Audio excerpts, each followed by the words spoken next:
What's up? We are into here watching the IGN Summer of Gaming, the IGN Expo Part 1. Started a little bit earlier than I expected it to.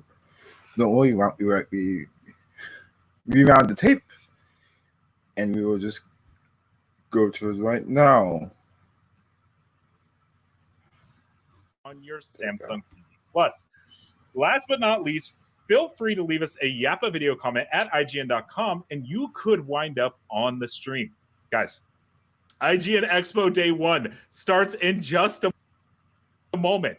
But first, our editor-in-chief, Tina Amini, with a message from all of us here at IGN. Welcome to IGN's Summer of Gaming live stream event.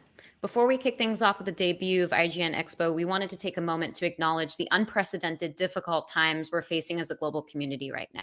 Between the COVID-19 pandemic that has claimed over 400,000 lives and changed our lifestyles, and the unrest of a society fed up with police brutality and systemic racism toward Black people, the country and the world are hurting. We at IGN have been promoting health and safety tips as well as charity drives to help people through the coronavirus since the stay-at-home orders were initiated. Across our Summer of Gaming event specifically, we'll be fundraising for the World Health Organization. We've also been vocal about our support of Black Lives Matter since protests erupted across the US due to the heartbreaking death of George Floyd, under the knee of a Minneapolis police officer now charged with murder. Black Lives Matter. Black Lives. Black Lives. Black Lives. Black Lives Matter. In an effort to make sure that our actions speak louder than our words, we've been focused on driving donations to the NAACP Legal Defense Fund. Across Summer of Gaming, we'll also be fundraising for the Bail Project. We hope you'll join us in an effort to promote change, both for our health as well as our society. And thank you for watching.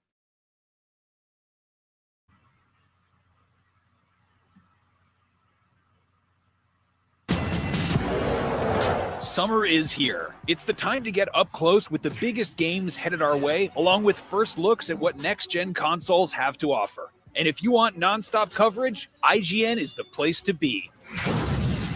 Welcome to Summer of Gaming, a multi-day streaming event jam-packed with huge reveals, jaw-dropping new trailers, exclusive gameplay footage, and our first looks at what next-gen holds for the future of gaming. Today, we're checking out never-before-seen demos of highly anticipated titles. We'll be facing a stampede of evil mutant velociraptors in second extinction, then descending into madness in the punishing nightmare hellscape, exclusive gameplay reveal of Mortal Shell, as well as dropping exclusive announcements and brand new trailers you won't find anywhere else. Sit back, relax, the very first IGN Expo starts now.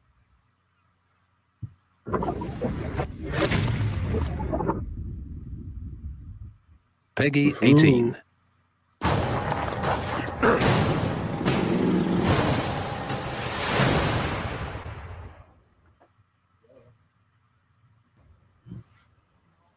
Even nice exclusive graphic.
Music slaps, by the way, I gotta say.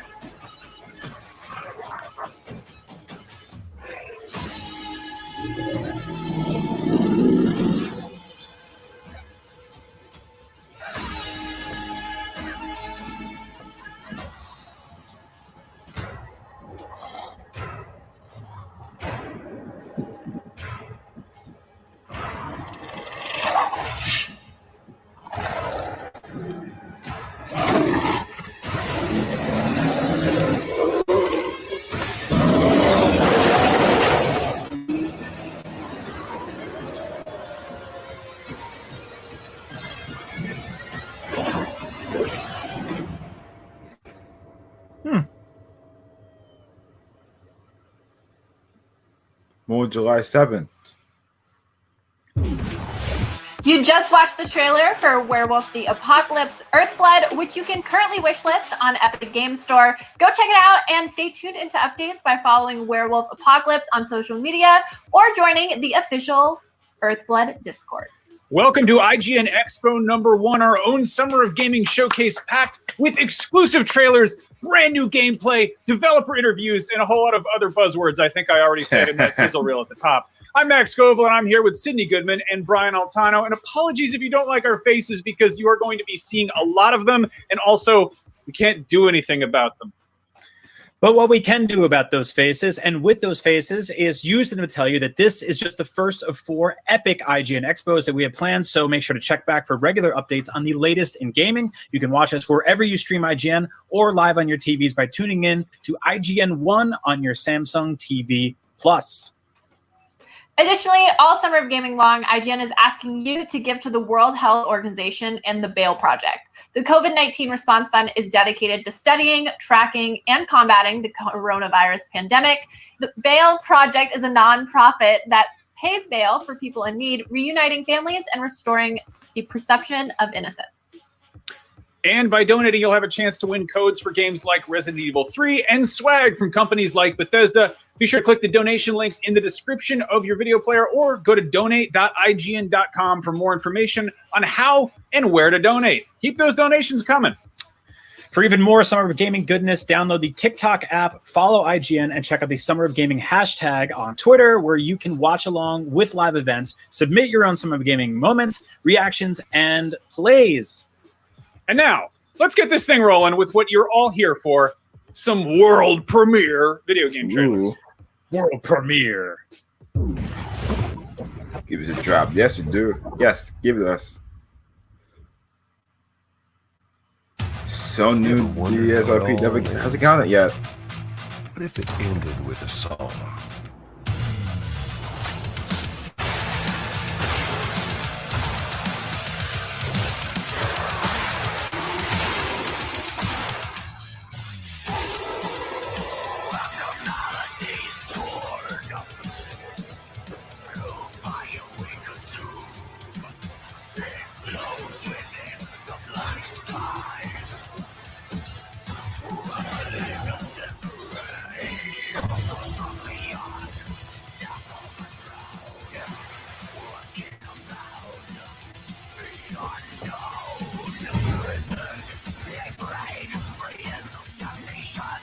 So they have no idea who any of them are.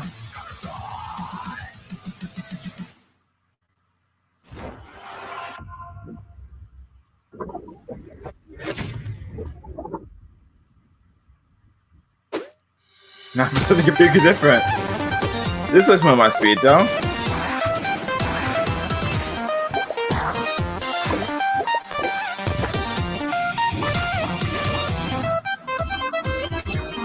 Love the QR style.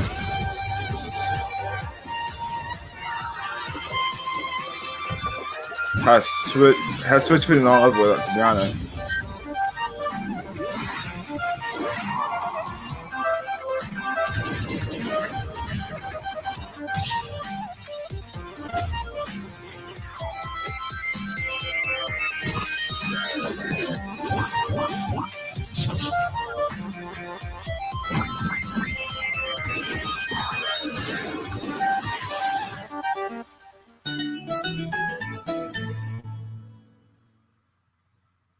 No console?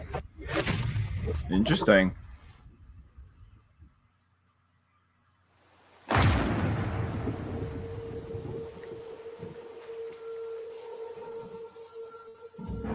Full sales and full exclusives. I like to see that.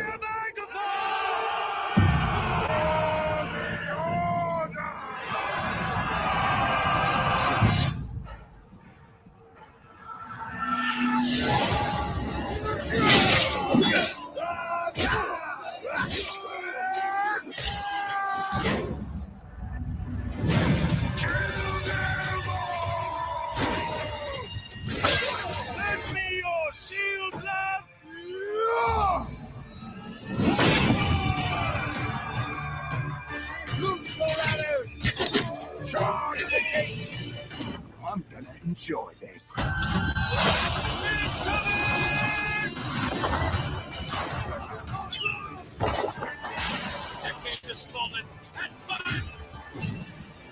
out for the horses!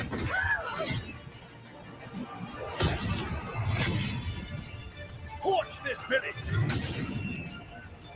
For you!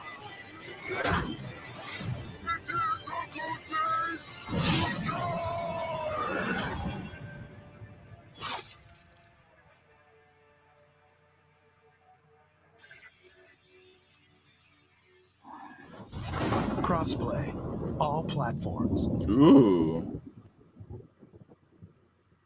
Literally yesterday, Destiny did not cross on all platforms yesterday for the future Destiny. I guess future expansion of Destiny 2 is where I should put it.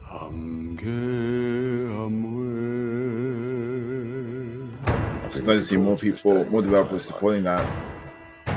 The moment we finally blend our worlds into one. Well, that's putting other things. Is the messes of They're not exactly people. next gen, hopefully. Gods.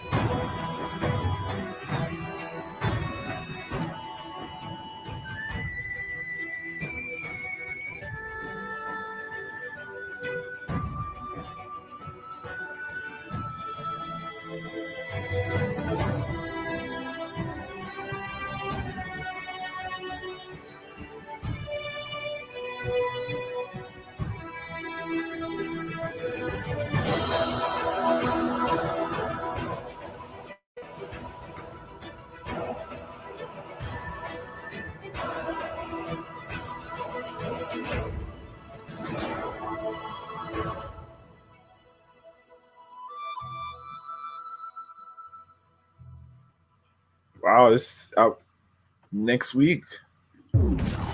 Hey, Sydney, do you hate dinosaurs? Do you ever want to shoot them in the face with a bazooka, but you can't because they're extinct, and also you don't own a bazooka? Well, great news, because in Second Extinction, dinos are back, and you can shoot them in the face with a bazooka to your heart's content in this co-op action first-person shooter by Systemic Reaction. My friend Max sat down with one of the game's developers to find out more. Did he find out if they kiss? No, but I will. It's a very interesting Right, you're so weird. So weird. Way to describe that so much.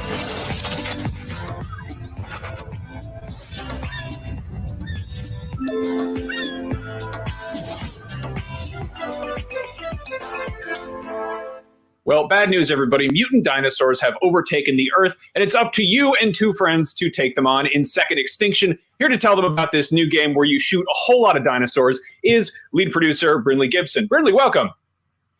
Hi, Max. Great to be here. So Second Extinction is a three-player cooperative shooter where there are just an absurd amount of dinosaurs running around. You guys unveiled this on the most recent sort of Microsoft Series X sort of live stream, and it's kind of showing off the power of the Series X. Everyone is extremely excited about next gen. Can you talk a little bit about some of the bells and whistles that this game is showing off on the new hardware? Well, we're not really announcing every single detail of sort of features we're supporting for the next gen at the moment, but obviously it gives us a lot of power, and our ultimate aim is to ensure a great silky smooth SPS experience and get more carnage onto the screen. And see, our heritage from the Avalanche Studios group is these kind of games with crazy things going on, and that's essentially what it allows us to do, just push that and get more of that action onto the screen for players. Now, I had to get that out of the way. Everyone always wants to talk about next gen and this time of the console generation. But let's talk about the game. This is a game where mutant dinosaurs have taken over the Earth and humans have to sort of fight to survive. Can you give us a little sort of rundown of how humanity wound up in this horrible situation? Well, when we join the story, we don't really know exactly what happened. Time has moved on since the actual extinction event occurred, and some of humanity has escaped to the stars. It really came out of nowhere. These dinosaurs erupted out of the ground. It looked like they've been burrowing, and it was a pretty short battle. They overwhelmed humanity. And that's where we join the story now, is humans are starting to get together, and they want to come back to Earth from their orbital space platform and find out, who are these enemies? What do they do? Are there other survivors out there? And as we sort of move through the game, because it's going to be a live product, As we sort of grow it, we're going to be adding to that story and revealing more about the dinosaurs, how they came to be, because it's a pretty unreal concept, obviously. I'm very into it. It's an unreal concept, but it's one that I think most people can get on board with. We've got some of the sort of, these look kind of like velociraptors. We had some of them that were hurling some sort of acid. There were ones with what looked like kind of invisibility camouflage. Can you speak a little bit about the sort of different enemy variety we're going to see? For sure. I mean, we have this idea of sort of base types of enemies, and they're different species, and then there's sort of mutations that come upon that. So our base raptor here, we wanted him to be recognizably a raptor. As you get close to them, you sort of see there's something off about them. You know, the eyes aren't quite right. There's too many teeth. So that's the kind of like your basic mutant, and they're a kind of horde type enemy. But then there's other sort of spin-offs of the raptors. You mentioned, like the electric raptor, which I guess we took a very loose science approach. They're not fantasy, they're not magical. So we were looking at kind of crazy things in the animal kingdom. Okay, there's kind of animals that can do camouflage, there's animals that can deliver electric shocks. And we use those as jumping off points to make our mutants. And then we do have bigger dinosaurs as well, kind of acting as our like specials. We've got a T-Rex. I mean, we have to have a T-Rex in this kind of game, but obviously bigger and badder than your traditional T-Rex that you would see on screen. How do you Now you're taking some liberties with the sort of the science side of things, which is completely okay because video games are supposed to be fun. Is there any chance we're going to see, traditionally more, more gentle herbivore dinosaurs reimagined as killing machines that we get to take on, or is it just going to be carnivores that we're pumping full of lead? No, it's all types of dinosaurs, and we're going to be building up that roster of enemies as time goes on. Once we launch the game, we've got some really cool plans. Obviously, dinosaurs are a starting point. They're pretty awesome as it is, and then you're mutating them, and you can go pretty wild. And we have had to sort of rein ourselves back in and go, for later we can go that's going too far straight away. There's a lot we can do with it. And I have to say, these are evil mutant dinosaurs, right? You say even the herbivores are mean. I mean, that was a challenge. Like, how do you make them not cute? How do you make them look really nasty? And the art team have done, and the animation team, I should say, have done an incredible job of taking something we all know and love and think, oh, they're so cute, to make you think, no, that's not cute. That's really not nice. I don't want to come against that. Yeah, so herbivores and carnivores, they're all dangerous in second extinction. I love it. I would love to continue talking about the dinosaurs, but we should probably also address the humans. Is this class-based? Is everyone kind of kitting out their own character with different loadouts? Can you speak a bit about how that comes together? Sure. So we've got at the start of the game, we've got these 4 heroes, and they are an international cast, sort of from around the world. We wanted to get across that this was an international conflict. The whole world has gone down. So we have these characters. Now they sit within different classes, but each character has their own unique abilities as well. So there's some class aspects of certain weapons that they can use, class abilities, but then each character will bring its own special ability to the fight. And those classes, are pretty standard fare in regard of there's a support class, there's a kind of generalist weapons class, and then there's a heavy type of class as well. But where the real fun is obviously the abilities. That's where we get to layer on something very special into the characters, and also tell a bit more about their character, because there's not a lot of storytelling, as in traditional sense, cutscenes, that kind of thing. So we wanted to get across what these people are like in the abilities they do, and the kind of VO lines that they trigger as well. Now, you do get to load out the characters as well, so it's not all preset. So you get to choose the weapons, the kit that you take in, which includes grenades, but also payloads. Because you're up in space, a lot of stuff actually comes down. You'll see that in the video here. Things being shot up into space and things being sent back down again. And the payloads can be anything from a resupply to a massive airstrike. So you as your team, you want to choose what's the stuff that we bring in to the game to have a nice spread, so you can sort of work together, cooperate to deal with the dinosaur threat. And now, can we speak a little bit about the... sorry. Oh no, go ahead. You were telling us. I was just going to say there's an element of upgrading the weapons in the game as well. So each weapon has its own upgrade tree, and that's something you So can there's a bit of chance unlock to as get you doing go this sort on. of thing live. You research, It was remotely. and then those upgrades allow you to either specialize your weapon or make it more general. We've aimed at making, rather than adding power constantly, we're trying to go for breadth. But it's anything from sort of more exotic things like fire ammunition to a buff to reloading. And we let players sort of reconfigure the weapon. Once they've unlocked the things, they can change and adapt the weapons and try different things out for different types of missions. Right on. Can you speak a little bit about sort of the mission structure? We saw this open up with kind of a drop ship type of thing, and then everyone's sort of running around. Looks like gathering a lot of resources. Can you talk a bit about sort of the different objectives we'll have in the game? For sure. So the host of the game, they pick where they're going to come in on the map. So the map has these different regions, and there's actually a dynamic element of that that we're going to talk about in the future. But they have these kind of insertion points that sometimes are active, sometimes they aren't, and they can see where the mission is. So they choose where we're going to enter the mission. They might want to do some optional activities on the way, or they might want to get straight to the heart of the mission, get cracking, try and get through it quickly so they don't run out of supplies. Once they've chosen that, you get the quite cool insertion sequence, down you go, and then depending on the area you've landed in, it might be an area that has supplies, great, you can top up what you've got, or actually it might be straight into the combat and you've got dinosaurs coming at you immediately, which can be quite overwhelming, obviously. You then have your mission, often objectives that you can take out in different orders. Hope for the best wherever you choose land. to do it in, and there is these optional activities that spawn around the map as well, so players can pick to do those if they want to. Now, once they've finished what's been asked of them for the mission, then they have to extract. And here is a sort of a one-off situation that happens every mission you play. You have to get back out. So you go to one of these extraction points, you call in the dropship, and depending on how bad the area is, the sort of threat level of that area, it depends on how long the dropship's going to take to get to you, and you have to fight off the enemies for as long as possible till the dropship arrives. You can get on board and get back with all your loot and surviving.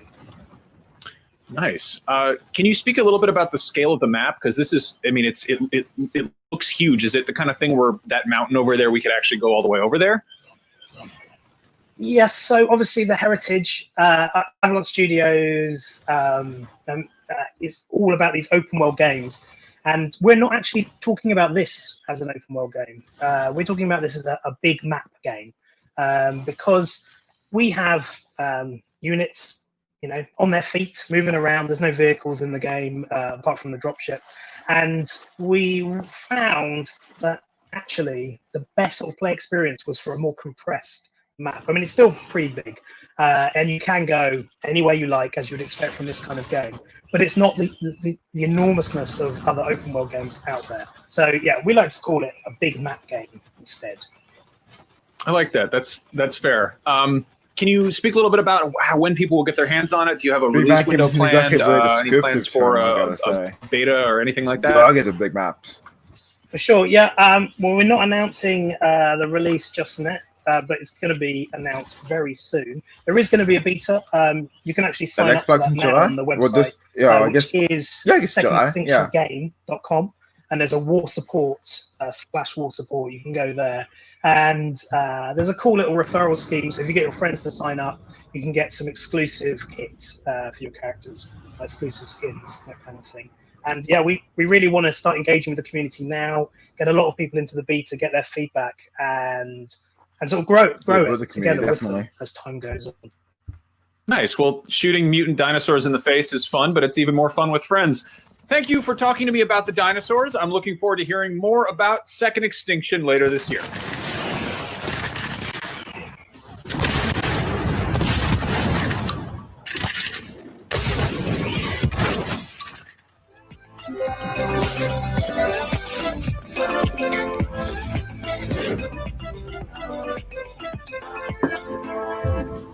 Good job, Max. That sounds like you're like my dog or something. You're not my dog. You're my coworker. Anyways, we're right in the middle of IGN Expo #1, part of IGN Summer of Gaming, a cavalcade of video game reveals and deep dives continuing tomorrow and indeed for weeks to come. Coming up after the break, Tom Marks will show us a new game he's been interested in. Then I'll be back to bring you a closer look at Metal Hellsinger, which, as you could probably tell from the badass trailer we just watched, is a rhythm-based shooting game in which you tear ass through hell. That sounds so painful, but it's a really cool game, so stay tuned. And check back tomorrow wherever you stream or on IGN One on your Samsung TV Plus for more IGN Expos and the big Sony State of Play reveal stream. All that and much more right after this. Stay tuned. IGN Summer of Gaming is brought to you by Fuser, who'll be partying with us all summer long. I'm going to quickly fast forward in the action, not missing much. If anything, I'm just going to folks are tuning in just a tiny bit late is that we get to skip some of the ads. The biggest gaming event of the year is 4 p.m. Pacific, 7 p.m. Eastern, and you can find us on mixer.com/IGN, youtube.com/IGN, and twitch.tv/IGN. See you there.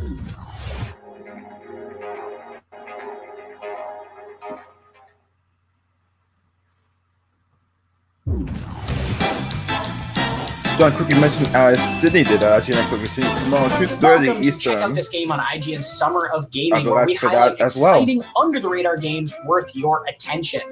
This first one asks the wonderfully ridiculous question of what would happen if you took GTA 2's top-down action mayhem and set it during medieval times. Take a look at some exclusive new gameplay from Rustler Grand Theft Horse. That's actually the name of it? Oh my god, that's actually the name of it. That's beautiful. Absolutely beautiful.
Like what you see? Then head on over to IGN.com or YouTube.com/IGN to watch the full extended version of this gameplay. I guess I can say I got the name. The gameplay gets very meh after a few seconds, I gotta say.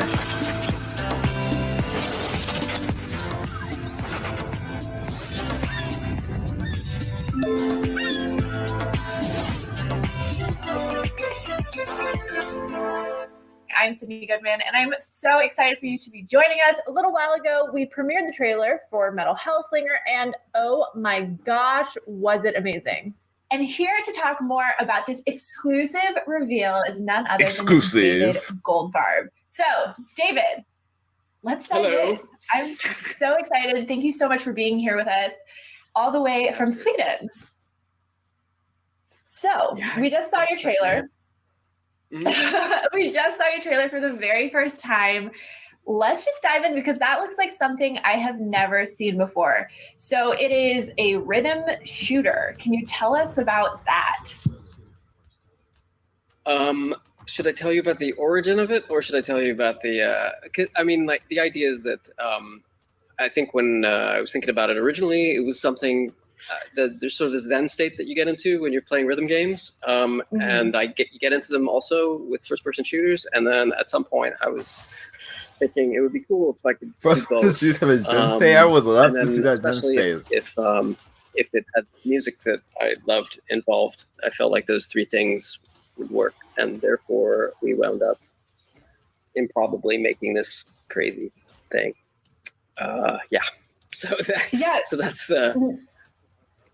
So it's a labor of love. It brings the two things that you love together into one. That is true. Yeah. Oh, you're doing a lot of. I'm just looking at the game now. So let's start with what exactly are we watching right now? Like, is it a rhythm? I feel like a lot of rhythm games, you choose the song that you want to play and then you play it, right? It's very like stagnant. Can we expect that there's going to be a through line? Is there a story? Yeah. So it's unlike. I think there are games that typically do this, and they are static, as you point out. You have like a static track that you're trying to play against. And we tried that, and it wasn't fun. And we're like a shooter. We've made a lot of shooters internally, at the people at the studio. And so knowing that, we wound up making a shooter that has these rhythm components rather than a thing where you're on rails and you're trying to do things that essentially like limit your agency as a player. So for us, it was more important to make it feel like organic and dynamic than it was to have you follow like the static song, and that the music is also a huge part of this. So the music here is dependent on your performance. So like right now you're at 16x, you can see right there. So like the vocals are actually playing. If you drop down, like layers of the music begin to drop out. So like for me, or for a lot of people like who want to hear the music all the time, you want to both for scoring purposes and for just like hear the music that you really dig. You want to keep it at 16. You want to keep the multiplier as high as possible to get all that stuff. Wow, wait, that's such an interesting component because I feel like I completely agree. You So I guess almost if are I- motivated not just to kill the enemies, but also Also, because the you body, want you to gotta hear use the the vocal, full use track the sort of bass, a you get thing. the So let's talk treble about the aspect of scoring a it. little bit. How does the scoring work exactly? Well, I mean, right now this is like a super early build, so actually we had to disable like a whole bunch of scoring stuff. So, but like in principle, like there's a whole bunch of criteria that we're evaluating, like you keeping the beat, like you see right there, using paths to kind of keep the beat up. So everything that you do, every action that you take, like shooting the enemy or you see yourself hitting him on the beat there, killing him on the beat, or any number of other actions, all those things give you score, and the score is multiplied by the thing that you see up there. That's a sort of multiplier, and there are any number of things that kind of give you score in the course of the game. So, and then at the end of the level, there are a number of other criteria that are applied, and those things collectively give you like your action. So it's like a Guitar Hero sort of Gotcha. So mechanic. are you progressing through the level once you hit a certain number? So like we just saw 900,000. So once you pass 900,000, let's just say, does a higher level enemy appear, or are you just trying to get the highest score possible as you go throughout the level? You're trying to get the highest score for the leaderboards and also to earn souls, which is I probably won't talk about right now. But and those things are a point of progression and persistence things give you access to other, whether it's upgrades or upgrades. So basically, as long as I get and there is, but the thing you asked originally, is there like a story? The answer is yes. So we can talk about that, or I can avoid it. Yeah, no, I would love to dive into the story if you're willing to tell us about it. I mean, it takes place in hell, as we saw in the trailer.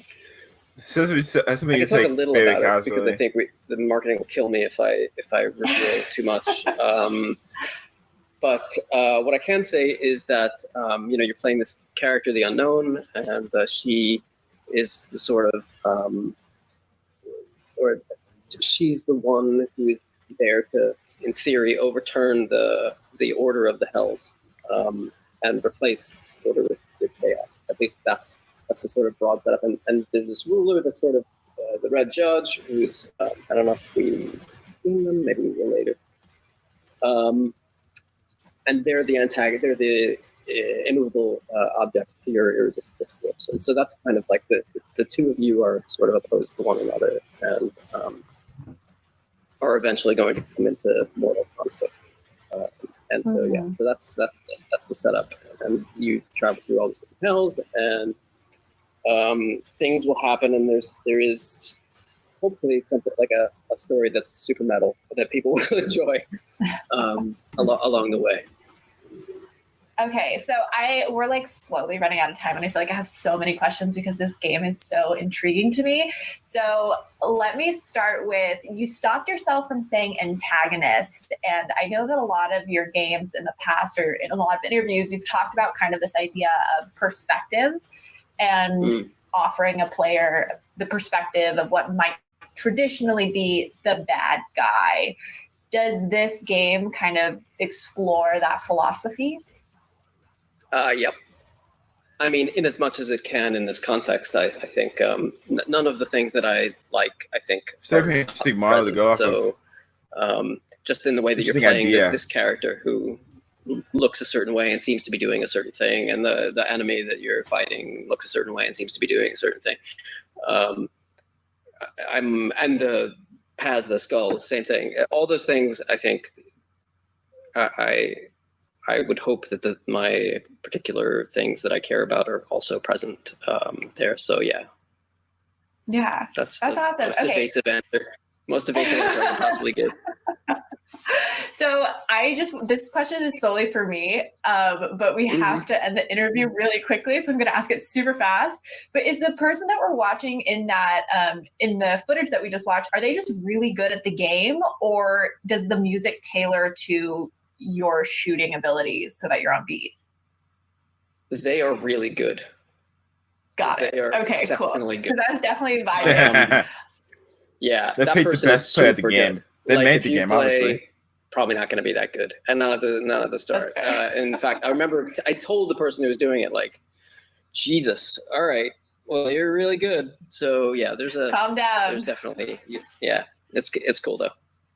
Alrighty, well, David, thank you so much for talking to us. Before we go, do you have any information that you can give us on when we can expect to play this game and maybe what platform it's coming to? I think we can say that it's coming to PC and next gen and to current gen, and it's coming in 2021. Okay. Thank you so much. We definitely look forward to hearing more about Mental Health. So I guess let's play one next point here, the 4 PS5 and the Series X in next year. So not too much longer to wait. Oh, hey, you. Well, now we head from a bullet hell to a concrete jungle. If you're a fan of the Yakuza series, Yakuza Like a Dragon is probably already on your radar, and you know what you're in for, which is a densely packed city map full of minigames, organized crime, and ridiculous brawls. In case you're unfamiliar, here's 15 minutes of exclusive first-look gameplay with one of the producers telling us all about the new game. Quick question, though. Will someone get beaten over the head with a bicycle? No, I'm kidding. I already know the answer. Of course they will. Let's see what else Max found out about Yakuza Like a Dragon.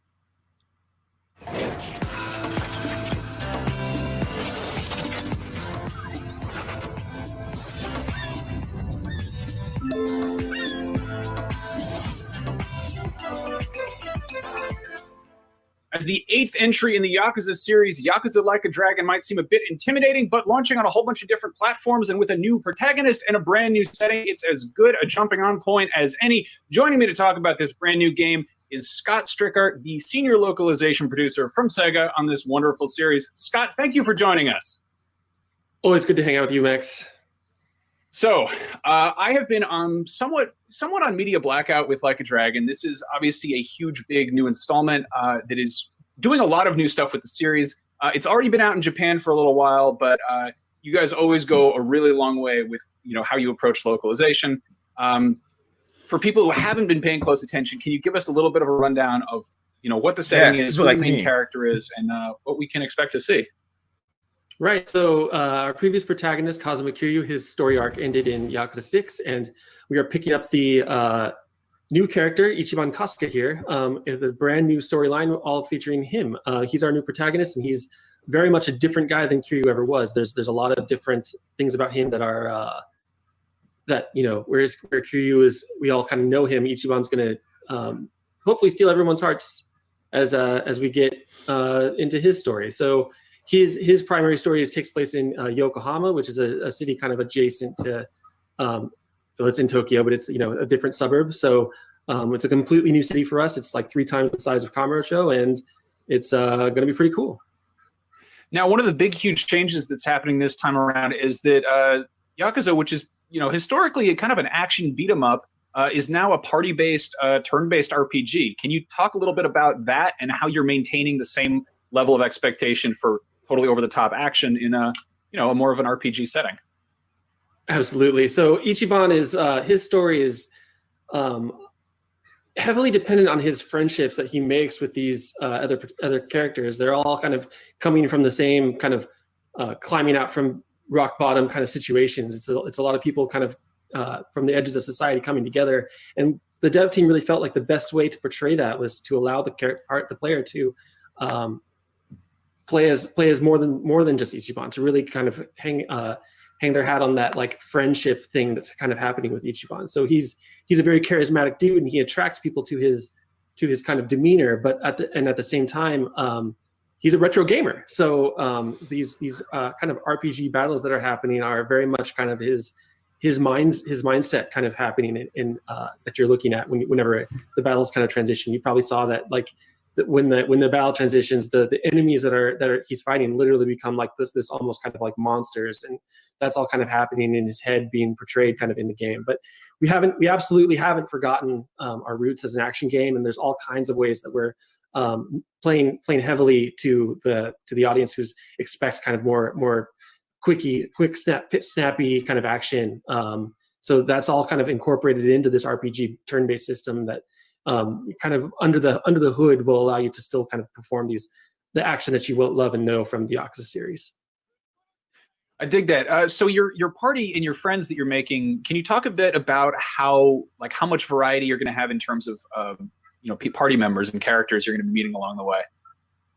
Right. So right now we have the full party of 4. You can get up to 6 plus 1 party member, optional. And that's going to be one way that you can differentiate your party. But we also have a full-on job system with 19 jobs that you can take up. And a lot of the times, I think when you think of a job system, you're like, all right, here's my thief, my ranger, my mage kind of things. But we're using a classic Yakuza approach for this and allowing you to select like real life jobs. So we'll show some of that gameplay in a bit here, but we'll change all the jobs for the characters. You'll see some of that kind of come into play.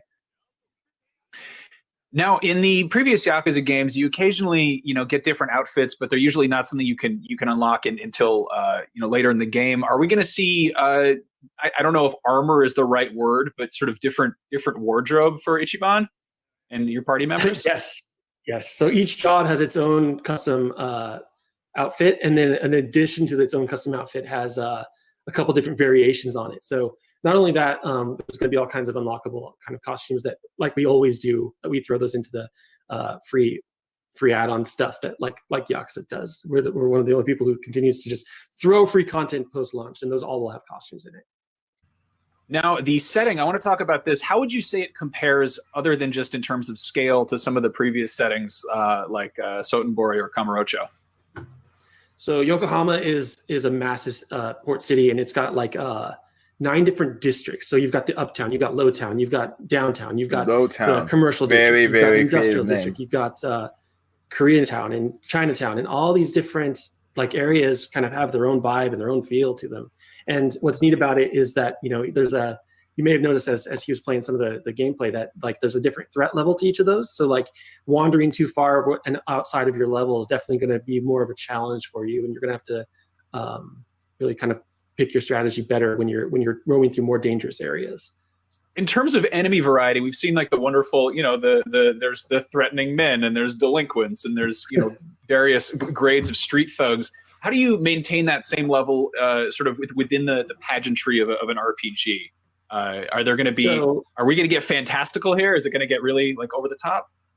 You probably saw that as I was mentioning, like the enemies are literally transform, and that's something that we play into really heavily.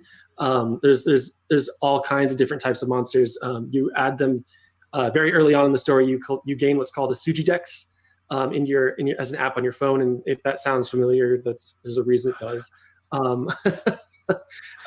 But so you're basically running around collecting these monsters into your phone app, and they're all very, very kind of homage type of enemies to RPGs, while at the same time mixing them with that Yakuza like real life level. So like that guy that changed into a berserker, for instance, that we used a lot of Western names that are kind of they're very much an homage to a very particular series that Ichiban is a fan of, called Dragon Quest.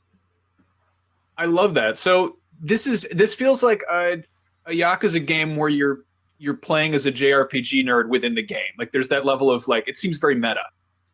It's a little meta, yeah. There's like a whole conversation that Ichiban has with his party members early on. And he's like, "Guys, did you see those monsters transform?" And they're like, "No, bro, but whatever it is that you're thinking, like that's fine as long as it helps you fight." That's fine.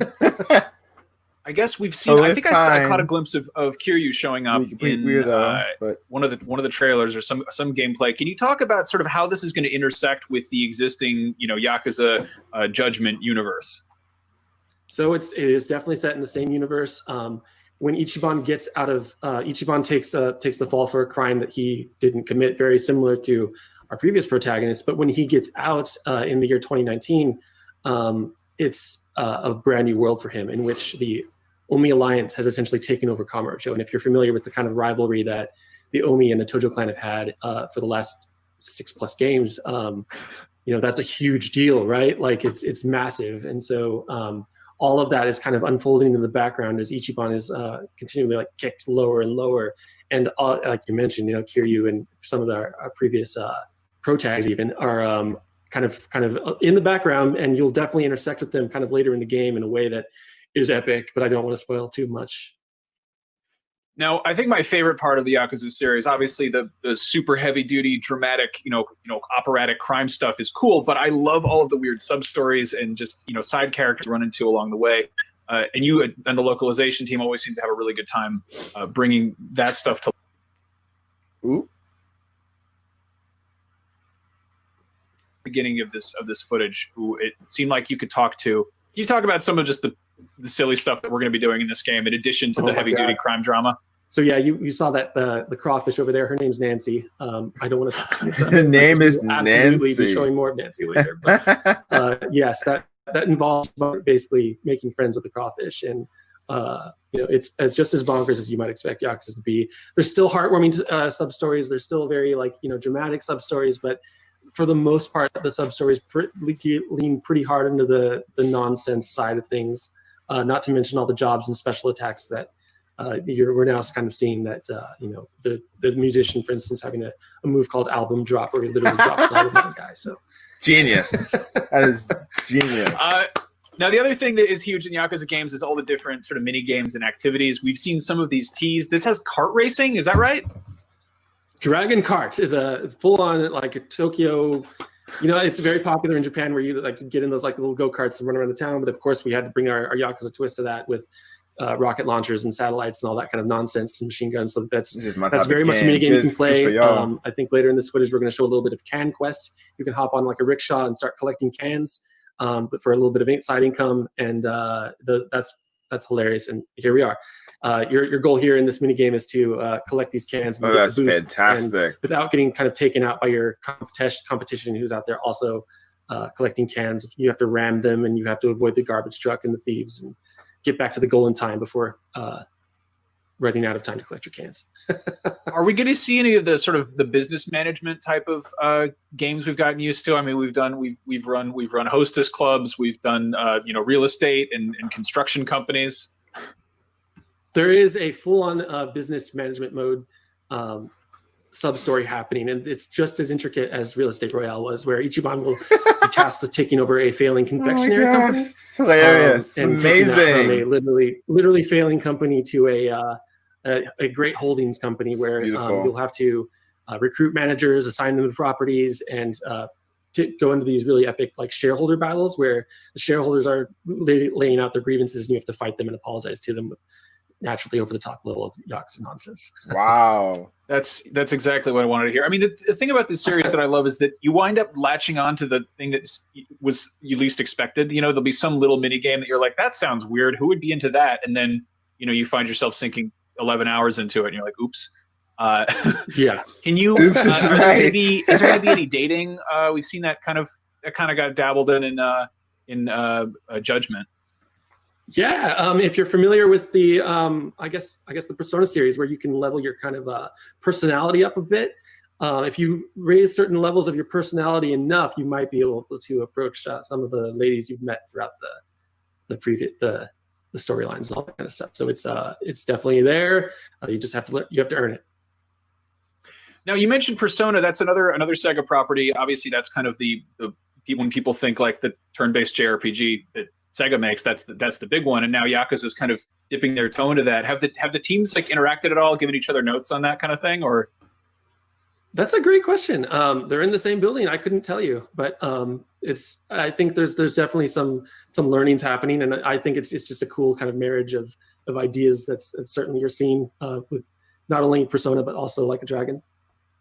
I love it. Yeah. So I mean, it's interesting to see these sort of parallels. They're both games where you go exploring, in Japan and making friends and fighting stuff. And in this case, it seems like it's definitely dabbling in that JRPG territory, but it's still squarely, Yakuza stuff. Can you talk about sort of it's weird because it doesn't look turn-based. I guess the spacing seems really dynamic and almost more action RPG-ish. Definitely, it's super snappy. So like you not only in during battle you can for one automate as anyone that you want to automate, so you can make it incredibly snappy that way. But also there's this very dynamic kind of live action kind of feel happening where the characters are just kind of they're dancing around each other a little bit. And so like if a character is between you and or if a bike is between you and a character, your character will automatically pick up that bike, weave it into his attack. And so like, that happens. And then another character, if you've leveled up your bond via drink links with that character, they will, step in and do a follow-up attack. And, there's action prompts that are like, where you've probably seen them throughout the footage where the character, you'll have to be pressing buttons and you can do perfect guards. And so you are like on your toes at the whole time. It's not a very passive battle system at all. You can, tailor that to be as slow or as fast as you want.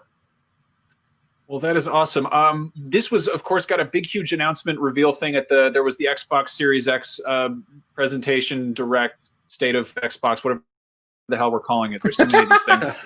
Right. And everyone's dying to know about next gen. Can you say anything about what people can expect from Yakuza Like a Dragon on the Series X compared to sort of current gen?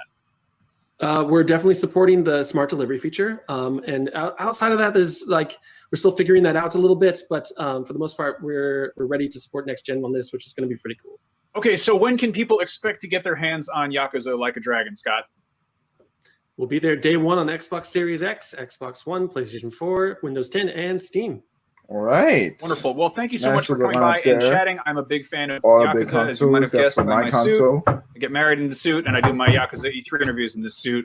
Anyway, thanks for coming by. This has been great. I'm dying to know more about Yakuza Like a Dragon, and it's been a pleasure. My pleasure, Max. Thank you. Oh, that's cute. But they have the little postcards. Very nice, Tatazian. Now that we're up to speed on Like a Dragon, it's time for another quick break, but don't worry, it won't drag on. No. No. We got Stick around puns for another round of now. exclusive new game trailers, the latest on Borderlands 3 DLC, and more as IGN Expo Day 1 continues. Then check back tomorrow for another charity speedrun, IGN Expo number 2, and Sony State of Play reveal stream. Summer is just getting started. We'll take a quick fast IGN forward Summer of through Gaming is and brought to you by Fuser, who will be partying with us all summer long. tune back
Take part in our new show, Power Ranking, where you can vote on all your favorite things on the internet. Do it now.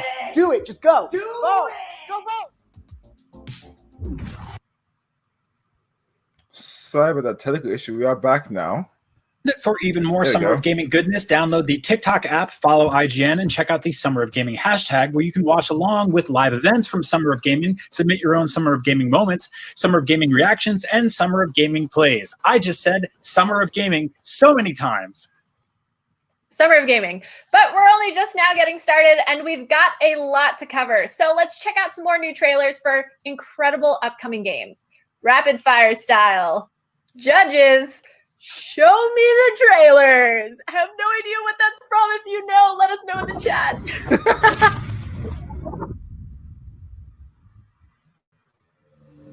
Do I have fun with that one?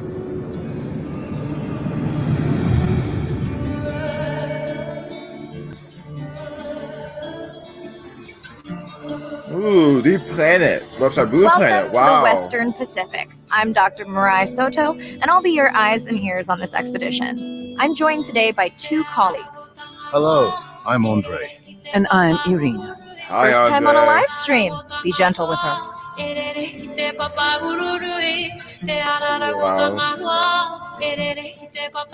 Oh, wow. Glad we didn't miss this. Beautiful.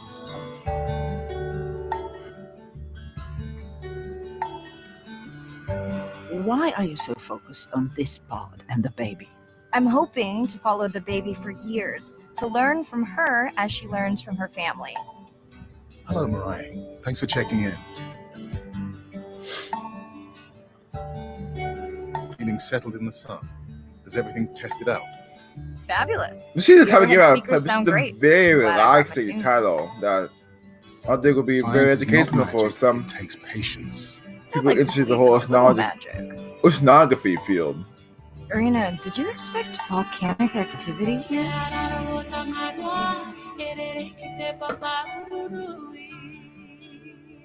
Andre, who is messing with my whales? Tomorrow, wow. PC, Xbox One, PS4. Him or another one.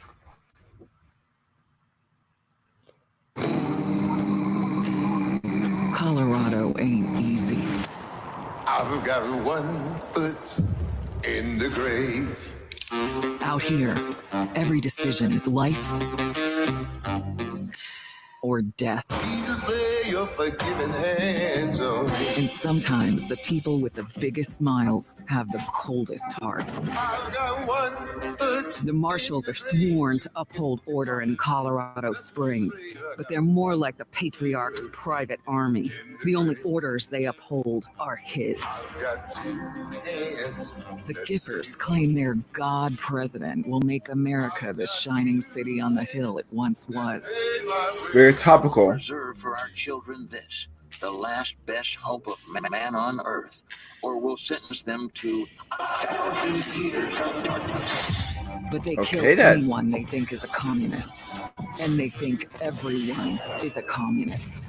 I got two hands that pay. Then there's the 100 families. They claim they want a better Colorado. And they do. But mostly just for themselves. Can you hear my plea? God brought me here. Now he wants me to leave. Every group has a plan for Colorado's future, even those butchering Dorseys. But it's up to you, Ranger. Whose side are you on? I'm on the side of freedom and democracy. Mm-hmm.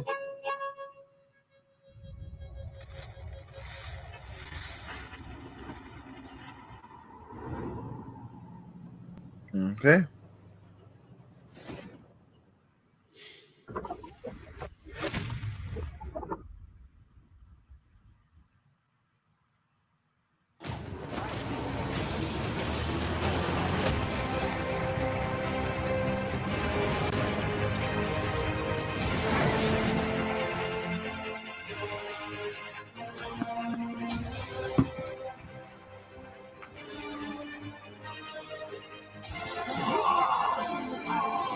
Yeah, it's definitely my cup of tea.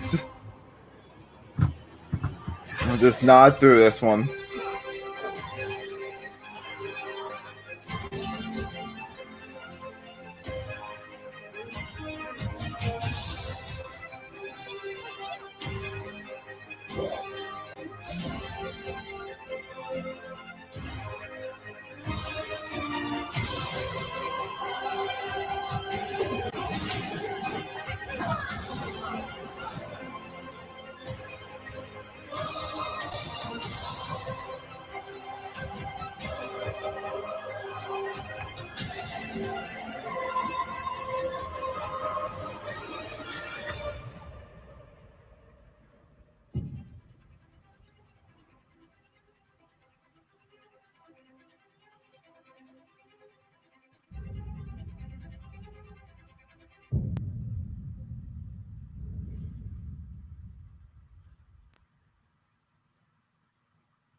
Ooh, excuse.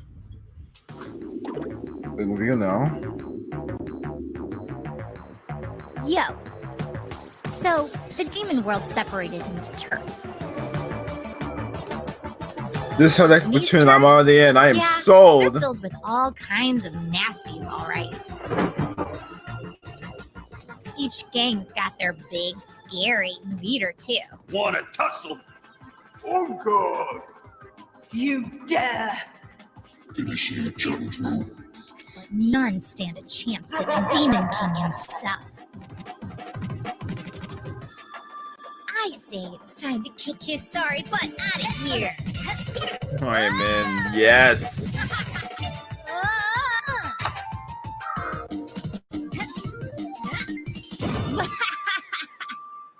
Demon Turf is on Switch. Shine. All right. I think that was my wish list right now.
Cool, okay.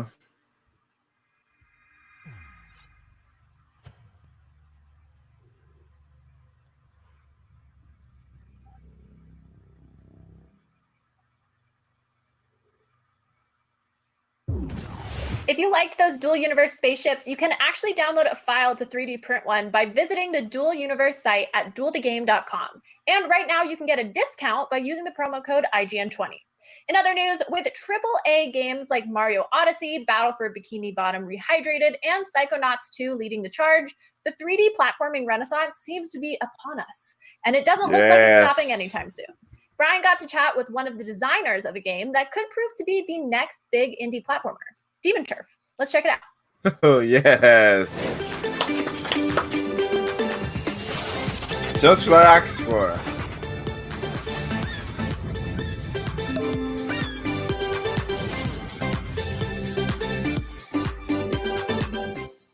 In 2017, retro platformer Slime Song captured our hearts and kicked our asses. And now Fabraz, the studio that gave us Slime Song, is back with something brand new, Demon Turf. From Fabraz, please welcome CEO Fabian Rossafar and lead programmer Ben Miller. So we have entered the world of Demon Turf, which is a brand new platformer that you guys are working on. Tell me about it. How did this come together, and what is this game? Basically, it kind of was something that was brewing in my head for a while, and I've always grown up with platformers, 2D platformers and 3D platformers, and we felt with Slime Song we really kind of did everything we wanted to do with the genre, but we weren't quite done with what comes with a platforming game, and so we started experimenting with a 2.5D game at first that then developed into Demon Turf, our now 3D platformer, our big take on the 3D platforming genre. That kind of tries to combine everything we love from it, but then also trying to bring new things to it that are different. And we're just really, really excited to bring it to you. In a way, for us, this is kind of a spiritual successor to Slime Song. So did this kind of break your brains to have to work on something that was 2D and sort of traditional and was specifically, evocative of a entire style of game, Because he a went through whole the whole era of game video from 2D games, to to have 5D jump now into 3D. in That took 3D. many other game developers like 15, 20 years to get accustomed to. And for you guys, it was just like 2 or 3 years. You're already into the next dimension. So what were some of the sort of challenges of going from 2D to 3D Professionals, from Ryan. a strictly platforming sense? I mean, honestly, and I think Ben can back me up on this, the weirdest thing about this project is how smooth it's been. Every time we tried out something new, it just kind of worked out pretty well. Yeah, I'd say, especially on the mechanical side, a lot of the tricks we learned from Slime Song, we kind of could extend and bring into 3D, and it just felt like a natural extension.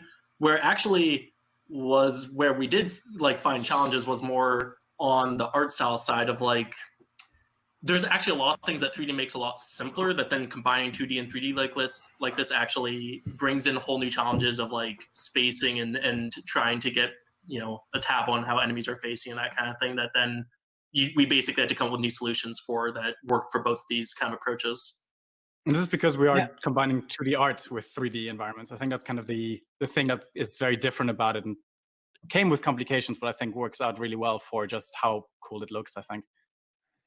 Yeah, it sort of reminds me of like when I first played Super Mario 64, and I was surprised at the amount of 2D elements in that game, so like fences and some blades of grass and stuff like that.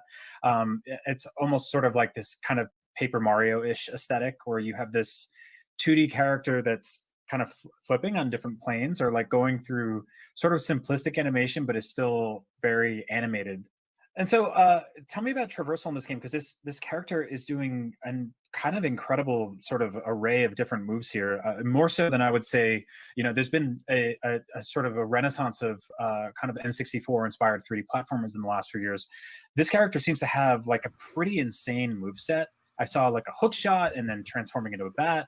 We're now sort of like, I don't know, like underwater jetting through this tunnel. Like, how did all this come together? I love this also. It exploded. I mean, honestly, we kind of started working from the basics. You've got to jump, then you've got a double jump. Then we're like, okay, let's add some more dynamic jumps. So we've got triple jumps, triangle jumps, super jumps, which are basically combinatorial ones that you can do with your other demon forms, which are the double jump demon form and the spin demon form, which allows you to traverse over a certain distance and then slowly fall. But then if you jump out of that, you create a super jump. And so that kind of just like it built up from each other in a really crazy way. And what we did for progression is that we decided some of these things we're going to lock out, and you unlock them throughout the game. And these are what we call the turf abilities. Basically, each turf brings a new one. And so the hookshot is the first one. The second one is the rolling demon, which you see right here, actually, which is basically a snake biting its own tail, becoming a wheel, and then you just go at it. The third ability is a glide, which is essentially a crow demon that you can turn into. And then the fourth one is the craziest one that honestly we spend a lot of time on, because entire games can just focus on that one mechanic alone, a timeout. I love this. Basically, you can shoot out a spherical bubble. Oh my God, I love The this longer like you spin charge, that the sort of bigger it thing. is. That anything within that bubble, the time slows down. Enemies, moving platforms, bullets, you name it. Wow. So it's just got more and more. And then the really big part that is also a big focus of the game is the combat, which Ben is it's just like love child. So I'm sure he wants to talk about it. Yeah, so I mean, like we were trying to find our own ways to sort of put our spin on the genre, and for the combat, we want to try something different from like the typical health bar and getting them down to zero health approach. So we tried to go for something very like momentum driven and physicsy, where it's one hit kills for anything with like spikes or pushing enemies off ledges, but you just have this like different size of hands and punch combos you can send out. That it's all about sort of pushing enemies around. It's like a tug of war of trying to get them into the right position to then knock them off the stage or into a hazard. And so then that was sort of a starting point that then branched off in all different kinds of directions for the combat and mechanic design of the game. Now, in terms of level design, is it sort of freeform? Like, does it feel like it's a kind of situation where the player can kind of explore and traverse as they want and sort of accomplish goals, or are there like set parameters for what they need to do in a specific level? It's a bit of a combination. So basically, you've got hubs, which you can freely explore, and there's NPCs, there's side quests, there's shops that you can spend collectibles on, and levels do have collectibles. But I wouldn't say that this game is necessarily a collectathon at its heart, because the levels are a start to finish line scenario. However, we have a couple of really cool twists there, because basically your goal is to become the Demon Queen, right? So the Demon King currently rules over all turfs, and you first have to convince all the gangs of each turf to join your cause to then take on the big honcho.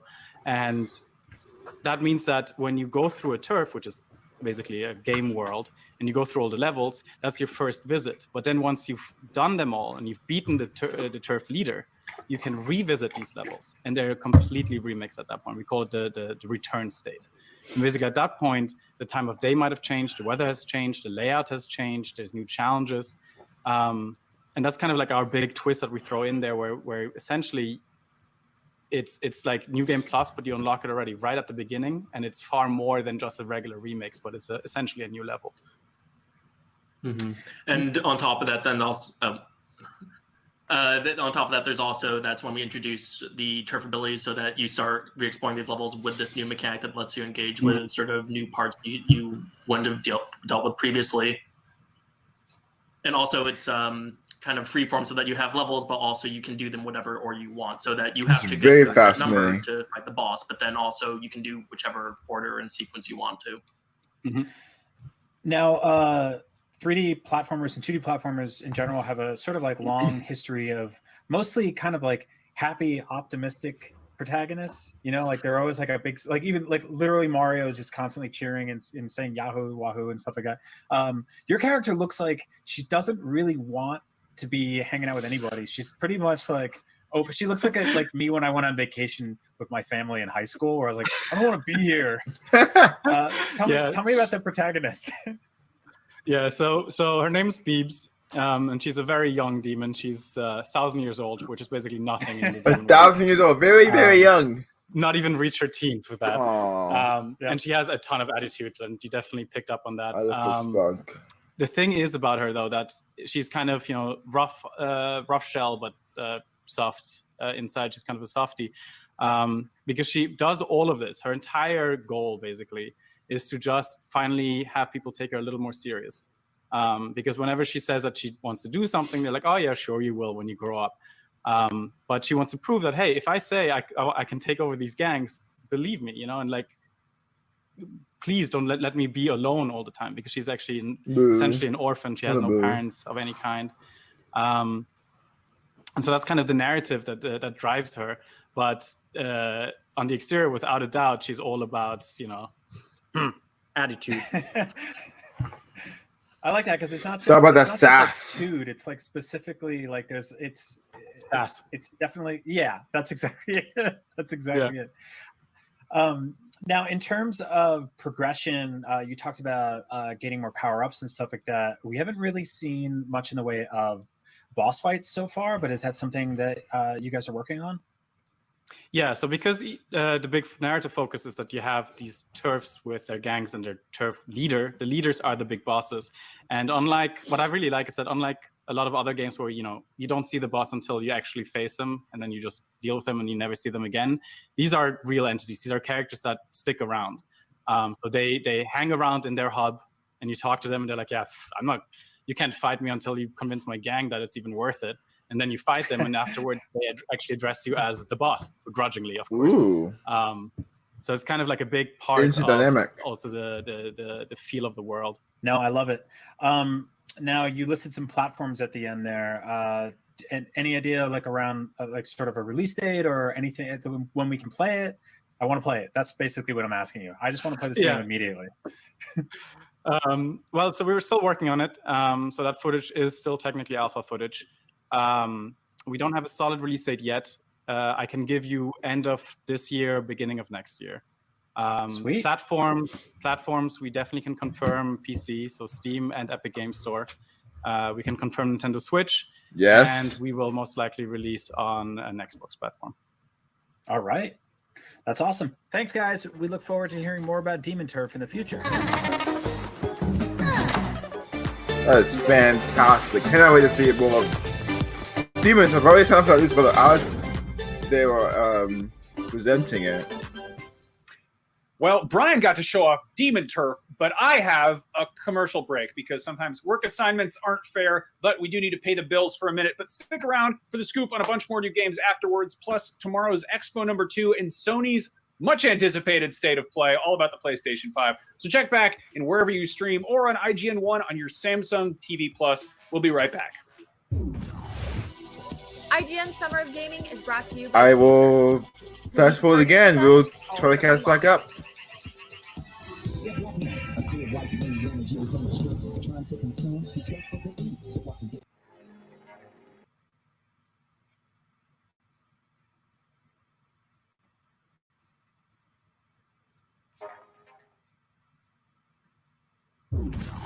Welcome back to IGN Expo 1, a part of the Summer of Gaming. Don't forget, all Summer of Gaming long, IGN is asking you to give to the World Health Organization and Bail Project charities. Be sure to click the donation links in the description of your video player or go to donate.ign.com for more information on how and where to donate. Let's get back into it.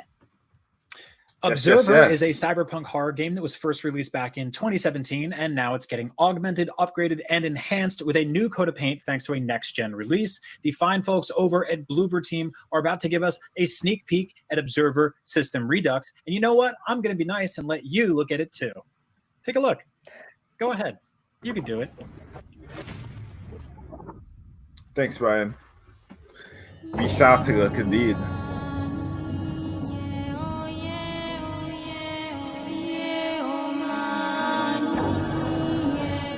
Hi everyone, I'm Tomasz Bunkowski from the System Redux dev team. Today we'd like to show you an extensive gameplay demo, including the first glimpses of brand new story content. But first, let's take a look at how we use the next-gen power to deliver an even more immersive vision of year 2084.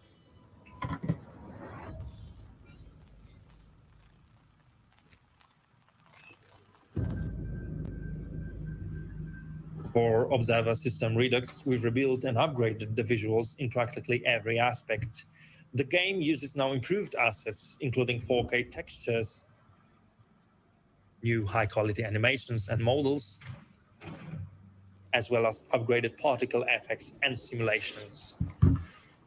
We've also significantly increased the overall lighting quality across the whole game with the support of HDR and ray tracing, and thanks to such effects as volumetric lights or global illumination. I love the moody look of it. System Redux delivers a much more atmospheric and impressive depiction of the dark cyberpunk future. Last but not least, we take advantage of the SSDs to massively shorten loading times so that they're mostly unnoticeable for the player. Of course, Observer System Redux will run a 4K resolution at 60 frames per second. Now, let's see the game in action.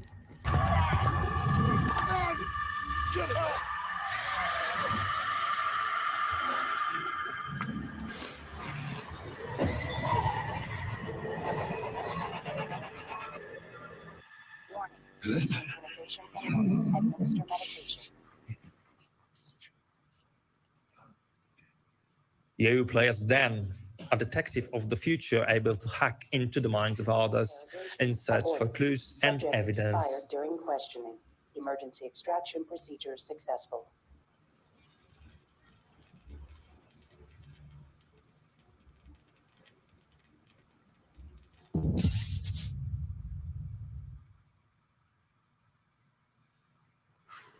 Right now, you're on the trail of the serial killer, but the victim just died before you could finish your neural interrogation. Oh boy. To find your next lead, you must search the room the old-fashioned way. Enhancing glycine injected. Strain level decreased.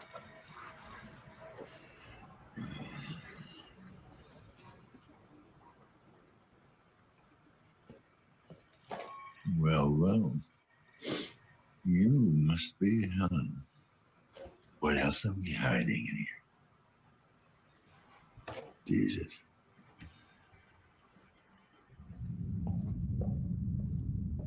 What might that be? This altar of affection marks the beginning of one of the new storylines added to the system Redux.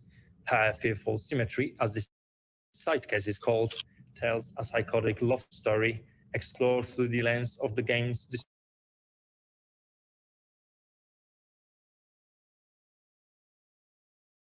dystopian and transhumanist themes. Right now, however, Dan must find Helena.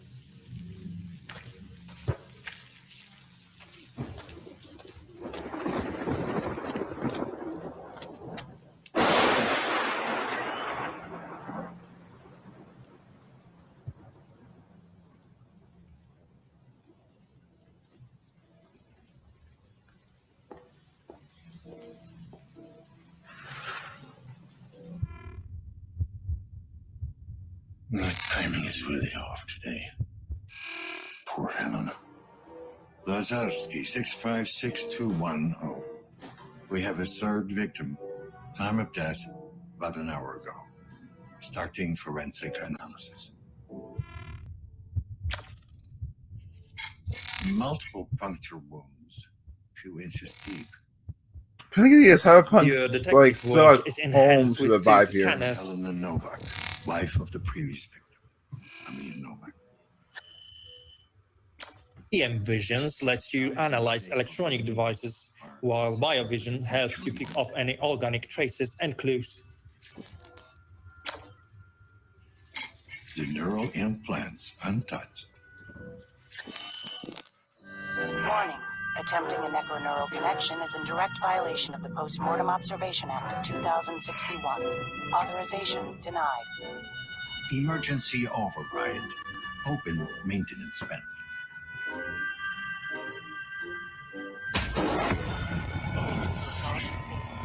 Warning. Brainwave activity sensor offline. Emergency extraction procedure offline.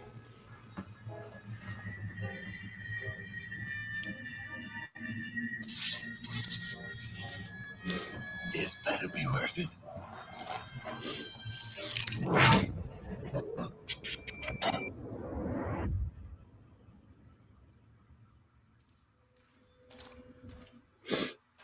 Let's fast forward a bit for the sake of this presentation. After the risky hacking of Helena's dead mind, Dan is closer to finding the killer, but starts to experience hallucinations.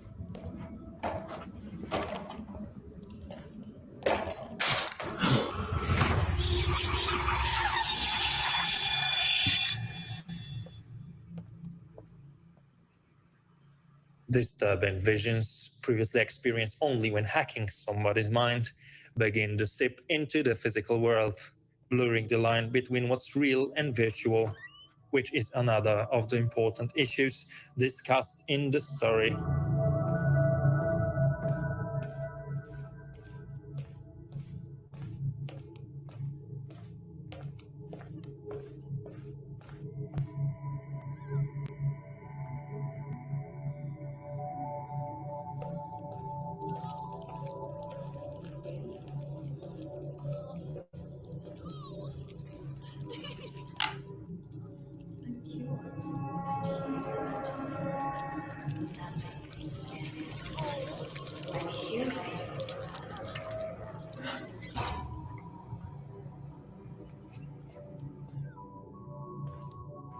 These might get a little bit for just a second. Hang on, stand by.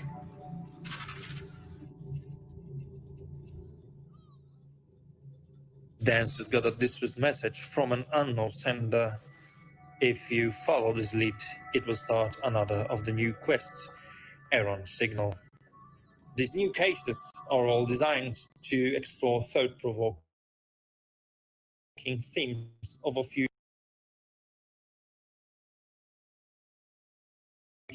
that soon might become our present. But there are more than that.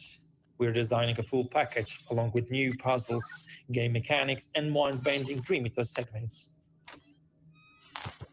With the code from the club, Dan can push forward after the killer.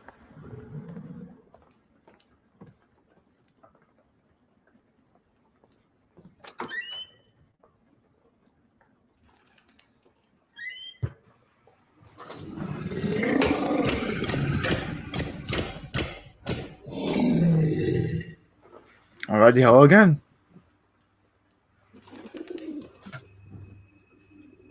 He is here.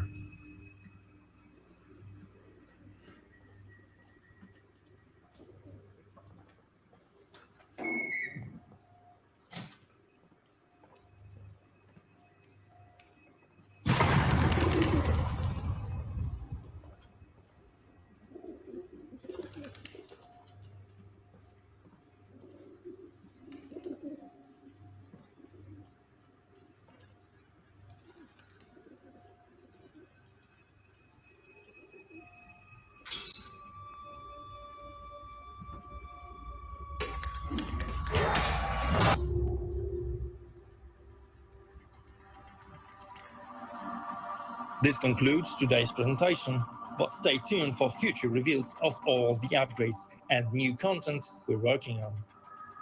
Observer System Redux comes to PlayStation 5 and Xbox Series X later this year. Thank you for watching.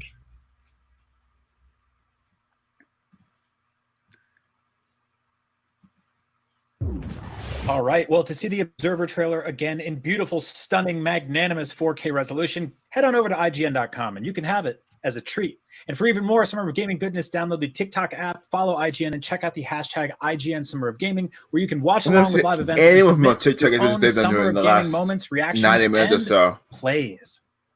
While we're still on the subject of Observer, here's something that I've observed. Segues are very hard to write.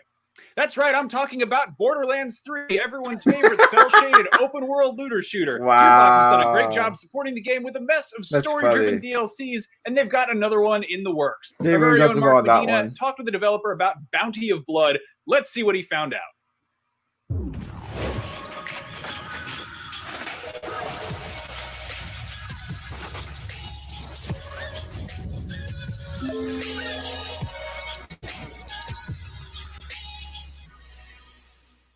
Borderlands 3 came out back in September of 2019, and we're already on its third DLC pack, Bounty of Blood. I'm here with Matt Cox to tell us all about it. Hello, Matt. Hey, how you doing? Thanks for having me. Yep. Let's just jump right in. Why is this the DLC to check out if somebody missed the first two? Well, Bounty of Blood offers so much in the way of new gameplay objects and a new vehicle called the Jet Beast, and of course a ton of new enemies to explore. But I'm very excited about the story, and the story is a simple story of revenge and redemption set on a very brutal planet called Gehenna. But there's a lot to offer, from answering the sheriff's bounty to take on the Devil Riders, which are our main enemies that have tamed the wild beasts that this company has experimented on. And so our mission is to take down the Devil Riders using these new gameplay objects and by any means necessary. So Bounty of Blood offers a level boost if you are just starting the game for the first time. How exactly is that going to work? It's pretty wonderful. So if you are not as far into Borderlands 3, the campaign, to be able to access Sanctuary, the ship, and be able to actually travel to different planets, we have a new feature that allows you to start a character right at that point in the story, so you don't have to worry about how much you've completed so far in the game, and you can jump into Bounty of Blood or any other story DLC. Oh, awesome. It's pretty cool. So it's like it helps you get into any of them.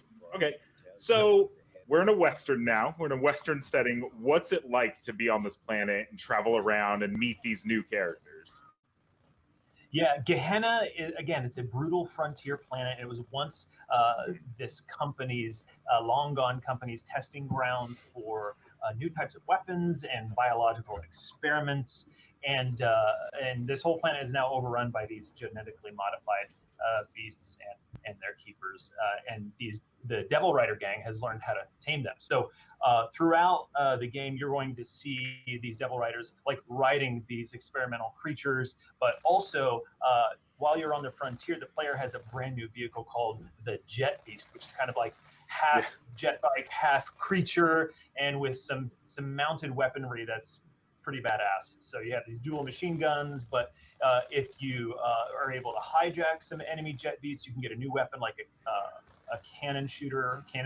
That's exactly what it's called. Cannon shooter, like it's a cannon mount. And then there's also That's what this we call 'em. mortar. Yeah, exactly. That is the technical ship name of. Very technical term.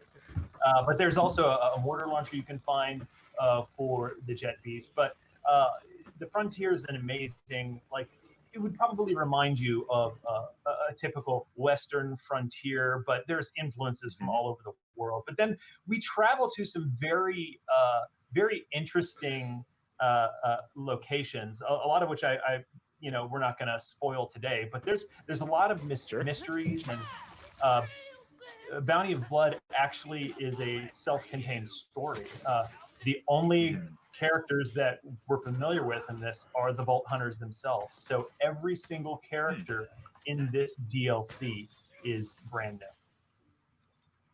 How much does a DLC like this, when you think about bounties, how much does it offer to be able to sprinkle in like weekly or maybe even daily challenges where it's like, hey, we need you guys to gather a team and here's the bounty and like go get this XYZ. person. There's already a lot of that in Borderlands 3. Does this DLC just add to that? Well, this is more of a traditional campaign DLC where everything is already packaged into it, as opposed to like weekly events that our live team works really hard and does an amazing job with, like with takedowns and all of those events. This being a campaign DLC, we do have essentially other bounties for special, high-ranking Devil Riders that you can. And the cool thing about the challenges within a Bounty of Blood is that they change the town in some way.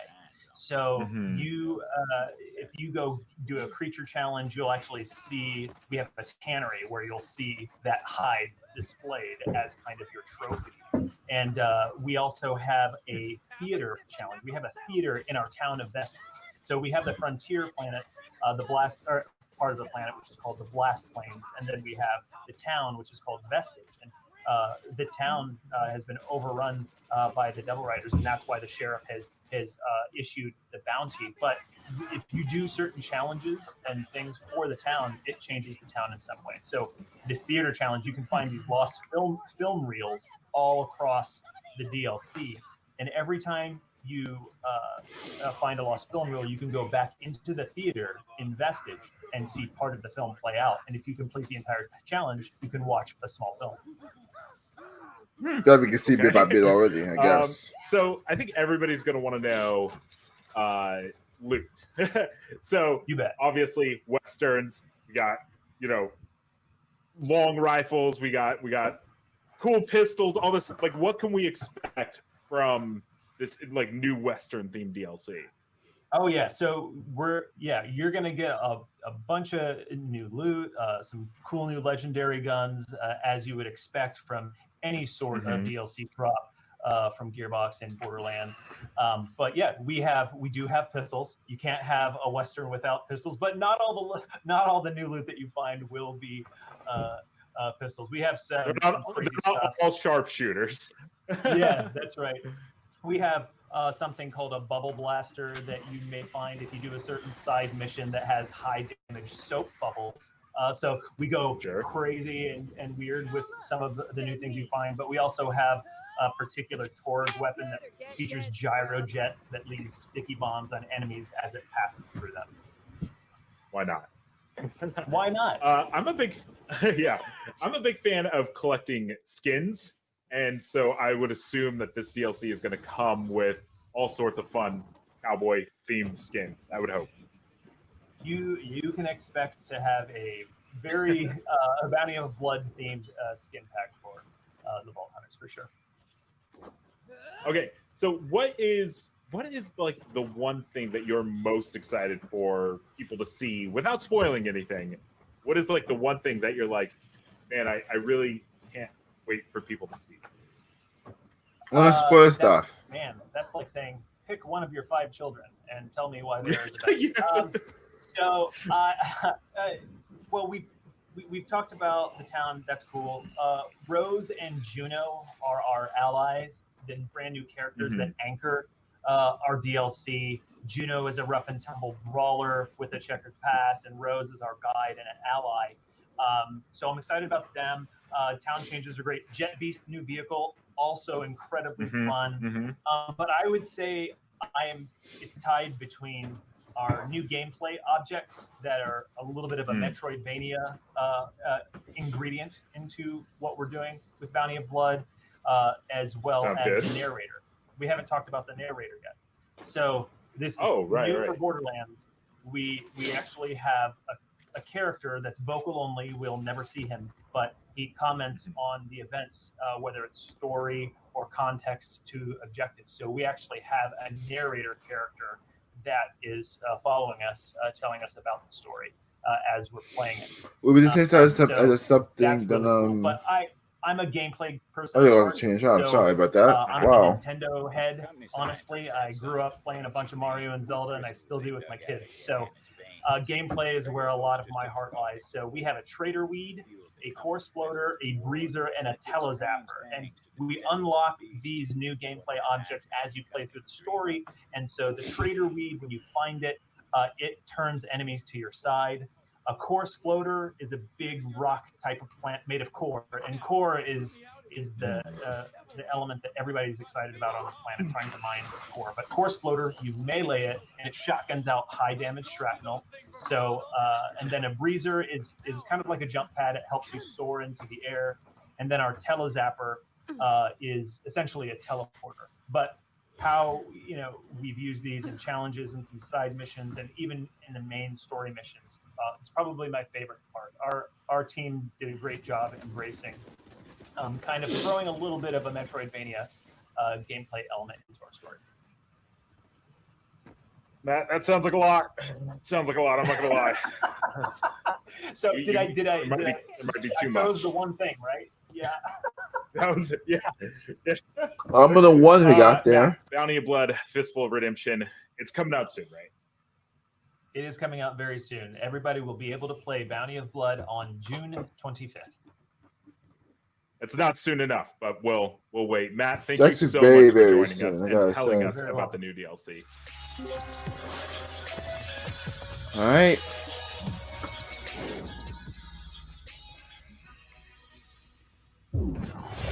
Coming up, IGN Summer of Gaming Expo continues with even more new games and reveals. You can follow us on TikTok, send us a yappa, donate, sound off in the comments below, make noise in the chat, whisper softly in our ears. I don't know. You know the drill. When we come back, we'll be exploring the Waylands, so stay tuned. Jeez. IGN Summer of Gaming. We're almost 2 hours in. I'm like finest day late. This is. I mean, good. They give no particular how much to be, but wow, this is like extremely long so far. We could try to skip just a tiny bit ahead if we can.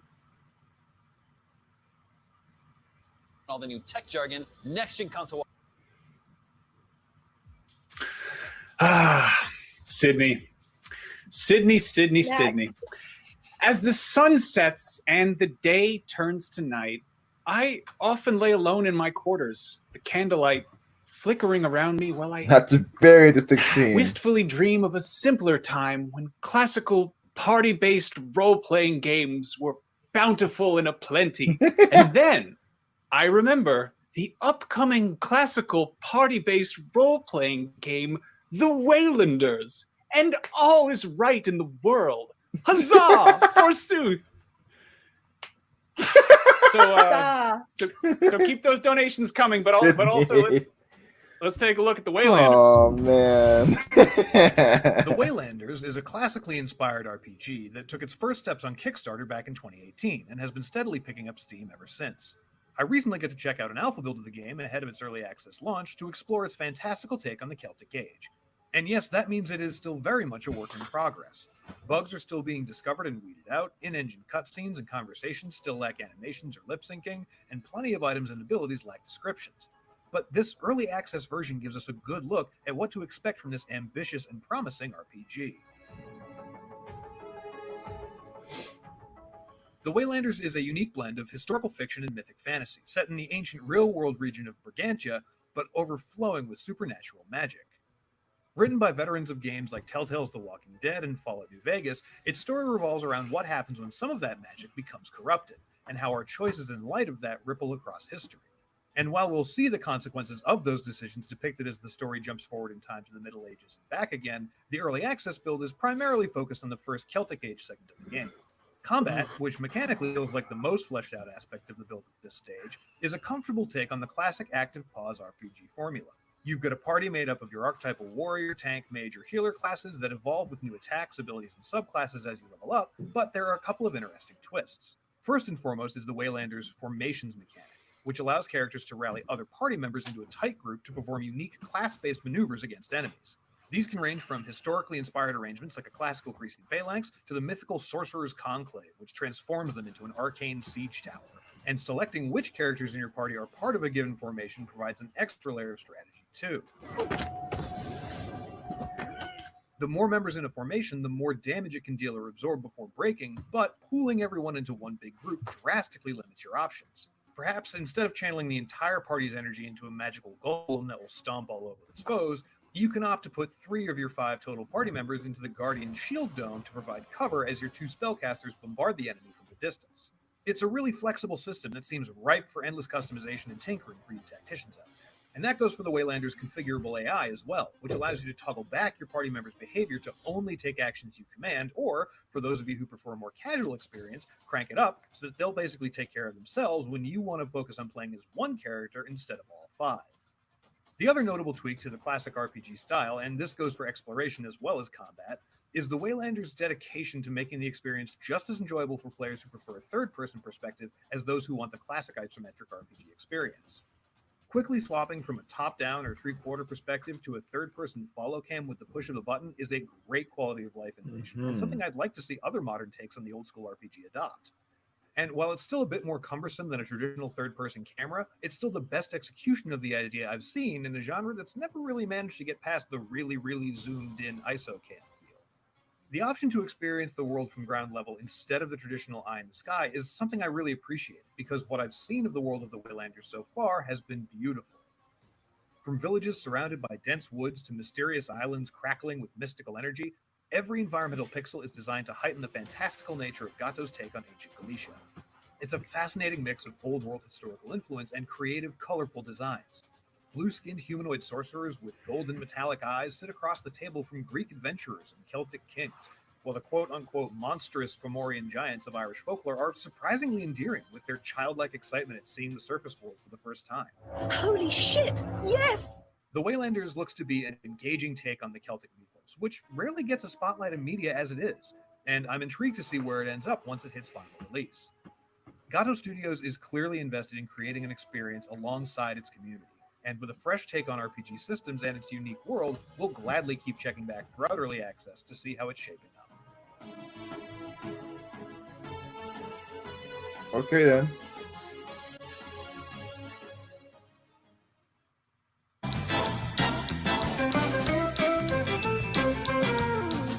Up next on Check Out This Game, we're giving you an early look at The Rift Breaker, a wild mix of an action RPG, an RTS-style base builder, and a tower defense game. Take a look at some exclusive gameplay from its fiery lava environment.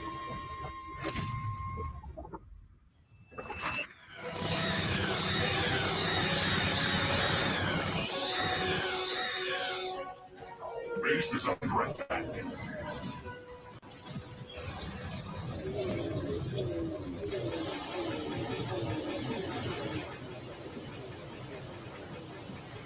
Oh wow.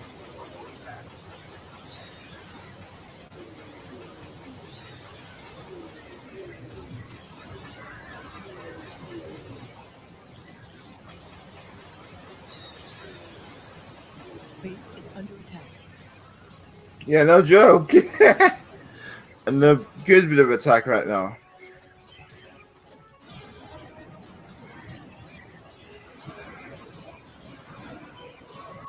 One of our buildings has been destroyed. Base is under attack.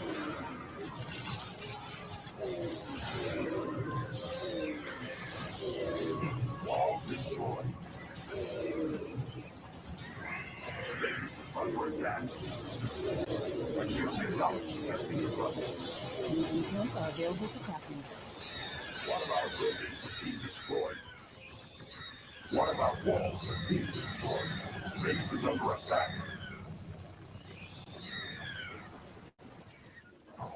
Like what you see? Then head on over to IGN.com or YouTube.com/IGN to watch the full extended version of this gameplay. Wall destroyed. Base is under attack.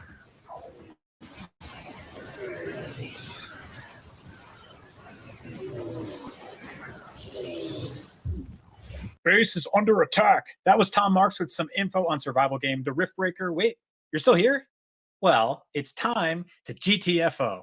That's not me being rude or kicking you out. That's actually a video game name that I'm going to tell you about right now. GTFO is a survival horror first-person shooter that teaches you and three friends a valuable lesson about friendship as the four of you blast the crap out of a bunch of unthinkable horrors while exploring the depths of a creepy facility. Video games. Aren't they great? So they don't take the value of getting out of environments.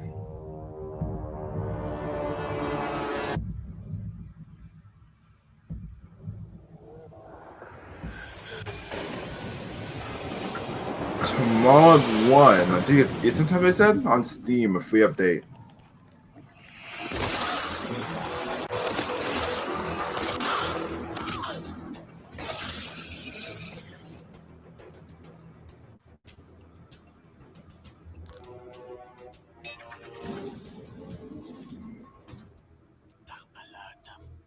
This place will be swarming in seconds.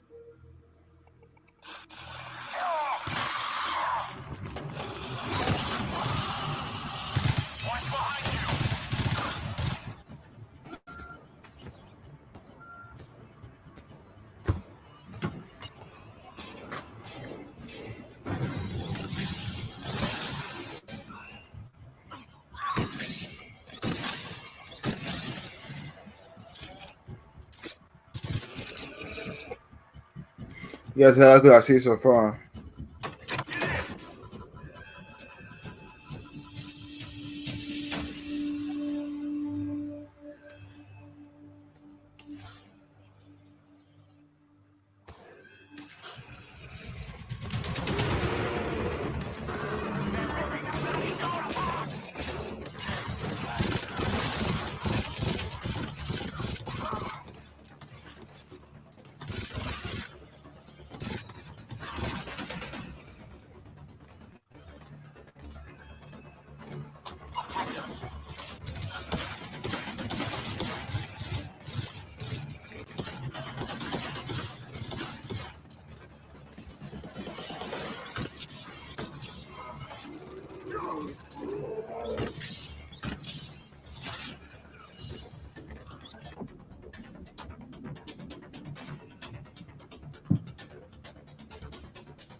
I can't tell you what game it feels like to me, but it feels like a game I played before. And then it is because of mine is Doom, but it feels like a lot of the shooting games I played before.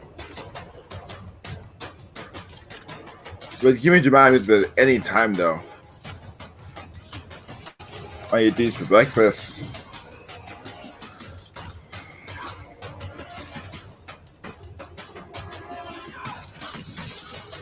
Thank you, Mr. Macintosh. It's 6:30 on the East Coast.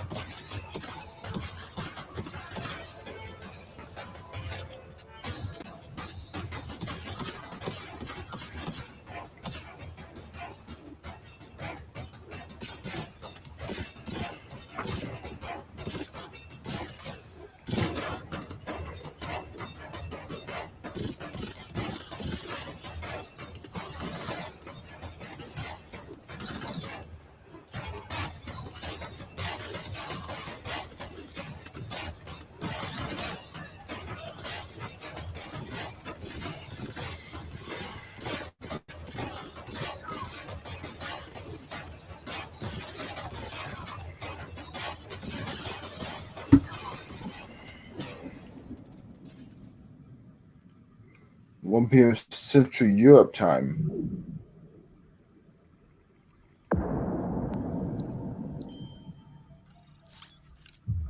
Stuff is very Doom-esque, so I do. It's intriguing. I would say it's more intriguing if I haven't watched the gameplay for the last 2 hours, but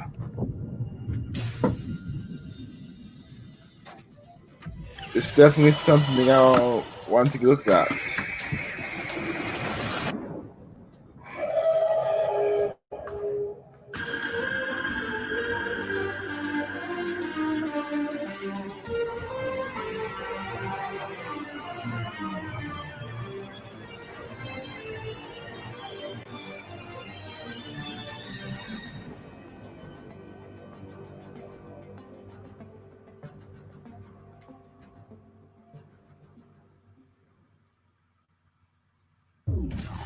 Believe it or not, this is still just the first of 4 IGN Expos we put together as part of the IGN Summer of Gaming. Collect them all, and it's not over yet, so don't forget to check us out tomorrow for Expo number 2, plus another charity speedrun and Sony's State of Play conference, where I think they're going to talk about a small system called the PlayStation 5. Finally! That would be nice. And don't forget, all summer long, IGN is asking you So to they're give very to the World slick Health with the Organization blue-green and Bail backup Project charities. The World setups Health that got Organization's going on. COVID-19 Response Fund is dedicated to studying, tracking, and combating the coronavirus pandemic. Maybe you've heard of it. The Bail Project is a nonprofit that pays bail for people in need, reuniting families, and restoring the presumption of innocence. Both good causes.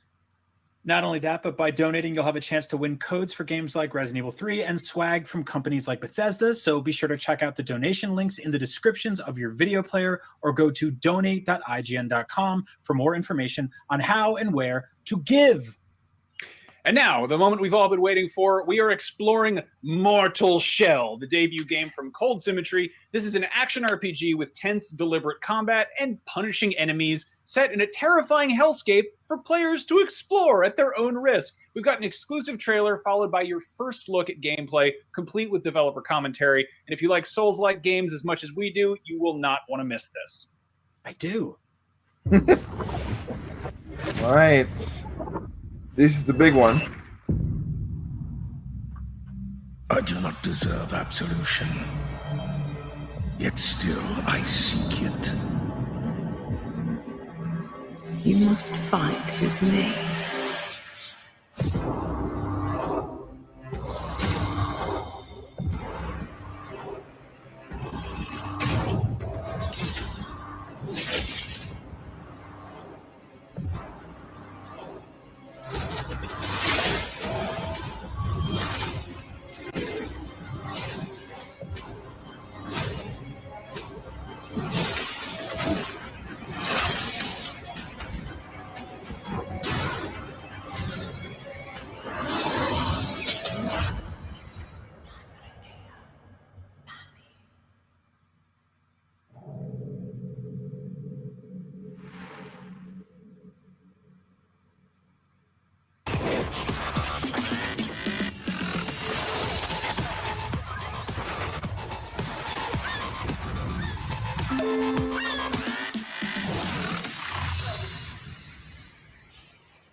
Mortal Shell is an action RPG announced earlier this year that has fans of a certain notoriously difficult game very excited. Right now, I'm joined by the fine gentleman from developer Cold Symmetry. Guys, thank you so much for joining us today.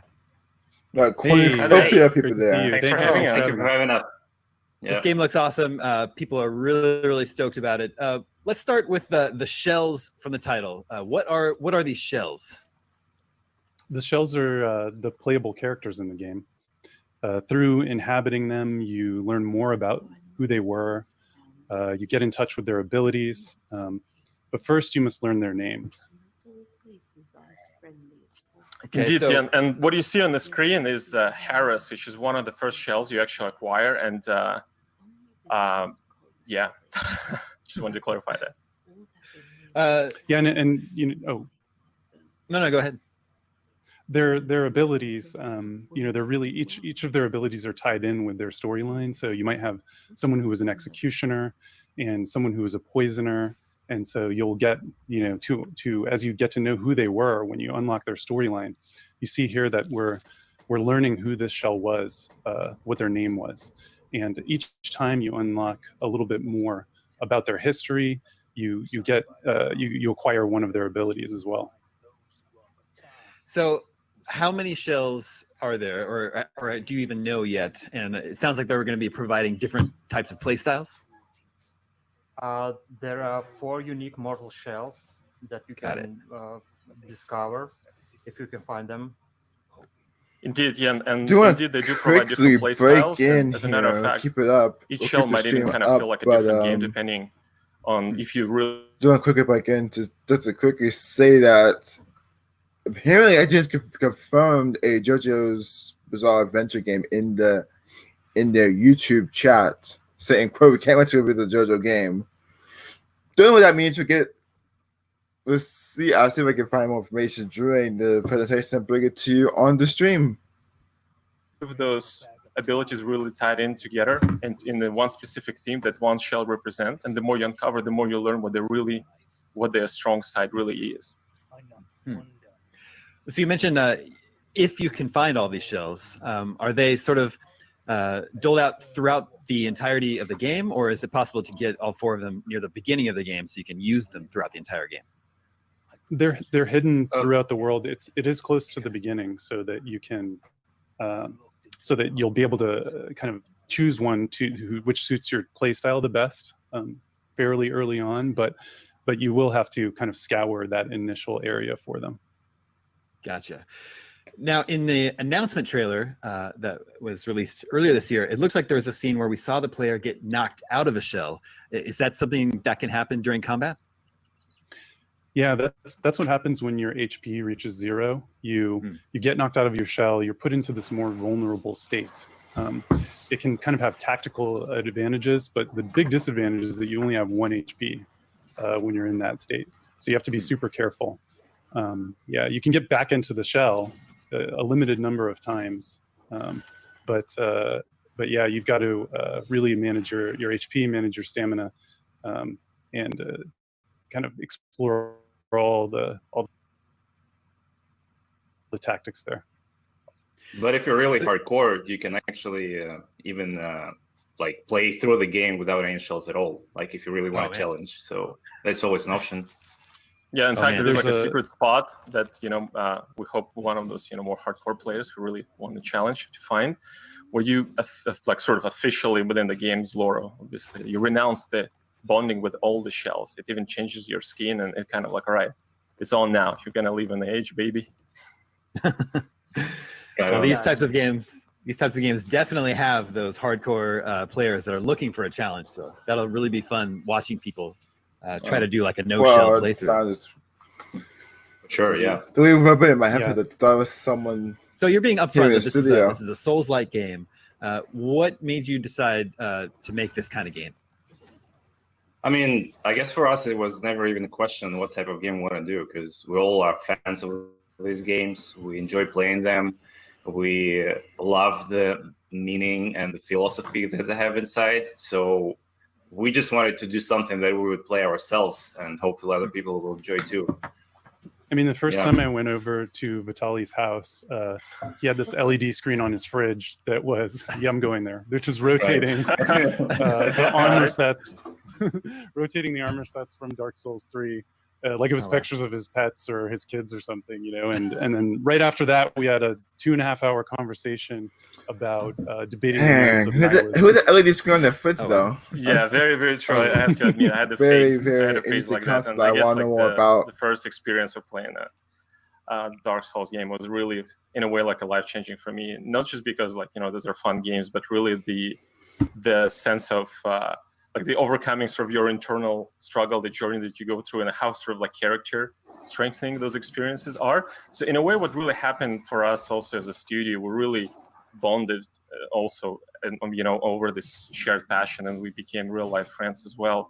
And everybody finds something their own on those kind of games. And now it's a genre that is here to stay, and we thought we have something to say in this realm as well. And really think this is those kind of genre just more than just a game. They're good for you. So which of the Souls games were the biggest inspiration for you?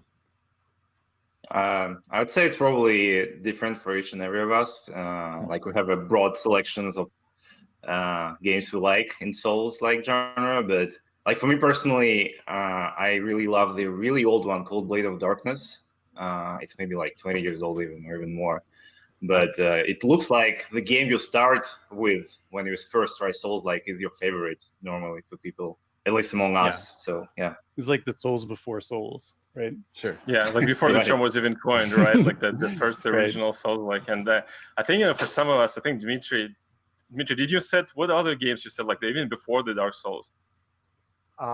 Yeah, we were passionate for dark fantasy art style games, different melee combat games like Blades of Darkness for sure, and it was even Golden Axe and Quake 1. It's not a melee combat, but it's still a good, it's a pretty deep mood and a style. So I was really inspired of that games. Yeah, and like I like I mentioned Quake because like it's clearly not a Souls-like, but some of the ideas in terms of the atmosphere and like the world being elements, in terms of like the brutal atmosphere, what it brings to, it definitely was an inspiration. Another thing was probably worth mentioning when it kind of going back to sort of why we decided is also that there's some elements in the original Souls-like, like the first Dark Souls and Demon Souls that we really like that they're kind of like not really being sort of left forgotten today when it comes to like level design and some of the other elements that we thought it'd be really cool to take those ideas and evolve them into something new, something that we were passionate about and felt confident that we can evolve in that formula and bring something new to the table. So tell us about the world of Mortal Shell. What is this place? What happened here? And what is the player trying to accomplish? The catacombs. And, well, what exactly happened and what the players tried to accomplish, we're gonna try not to spoil things just yet. Sure. But generally, we can say that the player's gonna find themselves in this world that was tarnished and by this influence of the so-called we call it internally we're in a funny way referring to the juice is this substance that has almost like magical kind of like abilities that is created and produced within the sacred glands of this godlike creature they revered, the sacred nectar. And this sacred nectar is pretty much the sort of the root of all conflict in the world, is the main currency that the player is going to use to to fully develop the combat abilities of their shell. But it's also what other players, other NPCs and enemies also seek in the game. But in general, like speaking, if we baseline it, in the game, everybody is basically searching for a meaning, and not only you as a player, but also like other NPCs or other like creatures that populate the world. They're all in search for meaning, and some of them find it, some of them don't. But it's all about that, basically. What can you tell us about this enemy that we're seeing in combat right here? Well, in general, when it comes to enemies, we try to approach it in a way where every enemy has something about them, something special about them. And one kind of important kind of a pillar design hook idea, right? And also obviously has to be integrated in the level within. Like maybe about this particular fella who's quite mean, and maybe Dmitry can tell us more about this guy. Oh yeah, it was fun to make a design for this one. We have a few different versions before we hit the style, but the main idea that we had in mind is like we want to create something wild, crazy beast, something like a huge, hungry bear on steroids. So and Yeah, because like it's rare when you see a very well balanced combination of both power, like raw power, and fat and speed. So I don't know if And this it's is hard like to get Danny's those things fault, right. just to And, my internet here, but it is very like hard to maybe see what's Andijack can happening talk on about the screen animation just because side of of how things dark and it comment is. there for this. Okay. Yeah, because that was like part of the creation of the creatures too. Like we don't have any motion capture animation in game, so everything is keyframed, and we were trying to really focus and put like exaggerations and accents in the right moment to make the combat flow in the right way. And same not only for enemies but for player too. So it fits together by the end like Lego pieces. But like we've been tweaking timings a lot, like frame by frame, to make sure it works. So how big and how open is this world? The world is, I mean, taking the studio size, we knew from the start that we have to focus on the quality rather than the quantity. So we can call it a fairly compact experience, but when I say compact, I still mean it's like deep enough to get lost in, and it's interesting enough to get lost in. And we have a lot of storytelling elements and pieces throughout the world, a lot of interesting places to explore where you can find some bits of story that like after that you can connect the dot together and figure out what exactly is happening in the area that you're in. And the entire experience takes around 20 hours. I think that we tried to keep every moment meaningful. Like we're not going to send you around on quests trying to farm rats, right? Like we want we don't really even tell you what to do. It's kind of up to you. And there's a lot to explore. Vitaly mentioned the roots of like earlier Souls titles like Dark Souls 1, where we don't give you fast travel right away, right? So you've definitely got no mini map. So you're having to constantly memorize where you are in the environment, and as a result, you get to know it super well. That's right. It is type of exploration. Go ahead. Yeah. I mean, I just want to say that the structure, like the way we build it, is like we have one big open area, and then the levels that connect to it, and you can choose where to go in any order. It doesn't matter, but we try to make it in a way that it always feels like an adventure, like a journey, where you have to commit before you go somewhere in some new area. It might be tricky for you, like you might find it difficult, so you might want to get back and like rebalance, like maybe choose another shell, pick another weapon, and try with that. But we try to make it look like every time you decide to go somewhere, it's a commitment and it's an adventure and journey that you have to experience yourself. You're probably going to suffer. You're going to have to have. That's what I wanted to say, though, right? We're going to suffer like that lost feeling that you have in the beginning. But I think once you do, you're going to feel really good about not just about the game, but about yourself too. And I think that we all have gone through kind of similar metamorphosis through playing similar titles that we felt like they were really meaningful to us personally. Right. Now, getting back to the announcement trailer from a few weeks ago, did the voiceover guy in the announcement trailer actually say, what is it? Bring the glands back to me? The glands? Yes. Yes. Yes. Yes. What's that all about?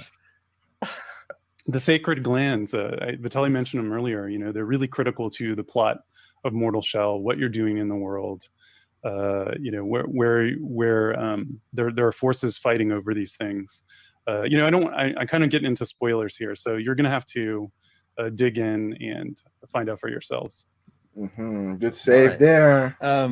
Who was the woman in the mask? That's Sister Janessa. She introduces you to the substance tar, the sacred nectar. She offers you the juice to drink, and that juice is what helps you bond with your shell, kind of get to know them better, unlock their abilities. Like I mentioned earlier, all the shell's abilities are tied in with their stories. So I think that's something that we do that's pretty cool. So what's the current release plan for Mortal Shell? Do you have a release window that you're targeting? So we've announced Q3. There'll be more info coming on that soon. Okay. yeah, we're excited to share that with you when it's time. Well, you guys, Mortal Shell is looking awesome. I know our audience is super excited for it. Before we go, real quick, I believe you have a special announcement for the fans that you can make. It is looking nice. Yeah, we'll be starting the beta Very on mysterious. July 3rd, and you'll be playing the Crypt of Martyrs. Come and join us in the Discord and see what it's all about. Very cool. Yep. What platform will the beta be on? It'll be on PC. Excellent. Cool. Guys, thank you so much for joining me today. Thank you. Thanks for having us. Great. Thanks a lot. Before we go, let's take one more look at that kick-ass new trailer for Mortal Shell. I do not deserve absolution. Yet still I seek it. So I feel we're wrapping things up now. So just want to mention the IGN Expo continues tomorrow at 2:30 p.m. Eastern Time. That's 11:30 a.m. Pacific Time, leading into the PS5 Future Gaming State of Play stream at 4 p.m. Eastern Time. I'll be live for both of those here on YouTube and Twitch.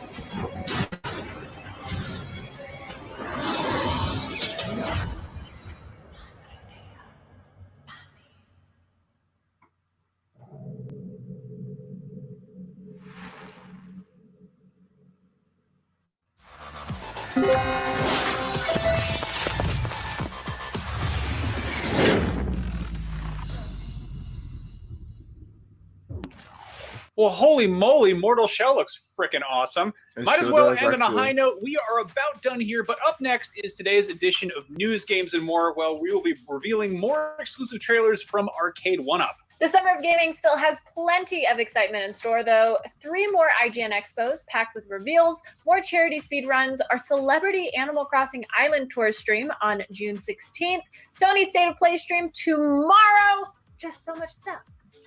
So visit IGN.com to check out the full schedule, and for even more summer of gaming goodness, I love me some gaming goodness. Download the TikTok app, follow IGN, and check out the hashtag IGN Summer of Gaming, where you can watch along with live events and submit your own I summer would of have gaming cut this moments, down by about reactions, and 45 plays. minutes. Plus, This dragged donate, on. TikTok, watch, get your summer of gaming on however I'm you want honestly to. happy We it's ask you over. to do so many things. This really and I did hope you're drag not on, too tired, I gotta but say. just try and do some of them. We recommend drawing the blinds first and just having a great week. There it is. And that is all for IGN Expo number 1, folks. Thank you for donating, and thank you for watching. We are going to end on one more surprise. Yet another world premiere trailer for a Ooh, we game got you one more didn't thing. even know you wanted yet. Enjoy.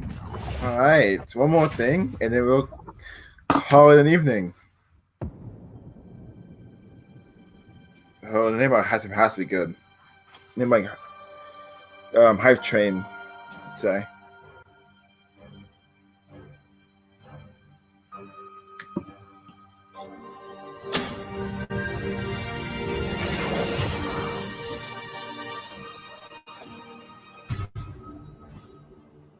Okay.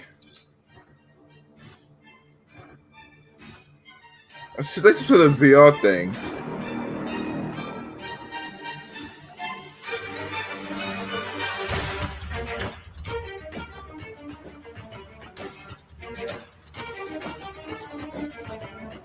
I don't know what it is, but I like it.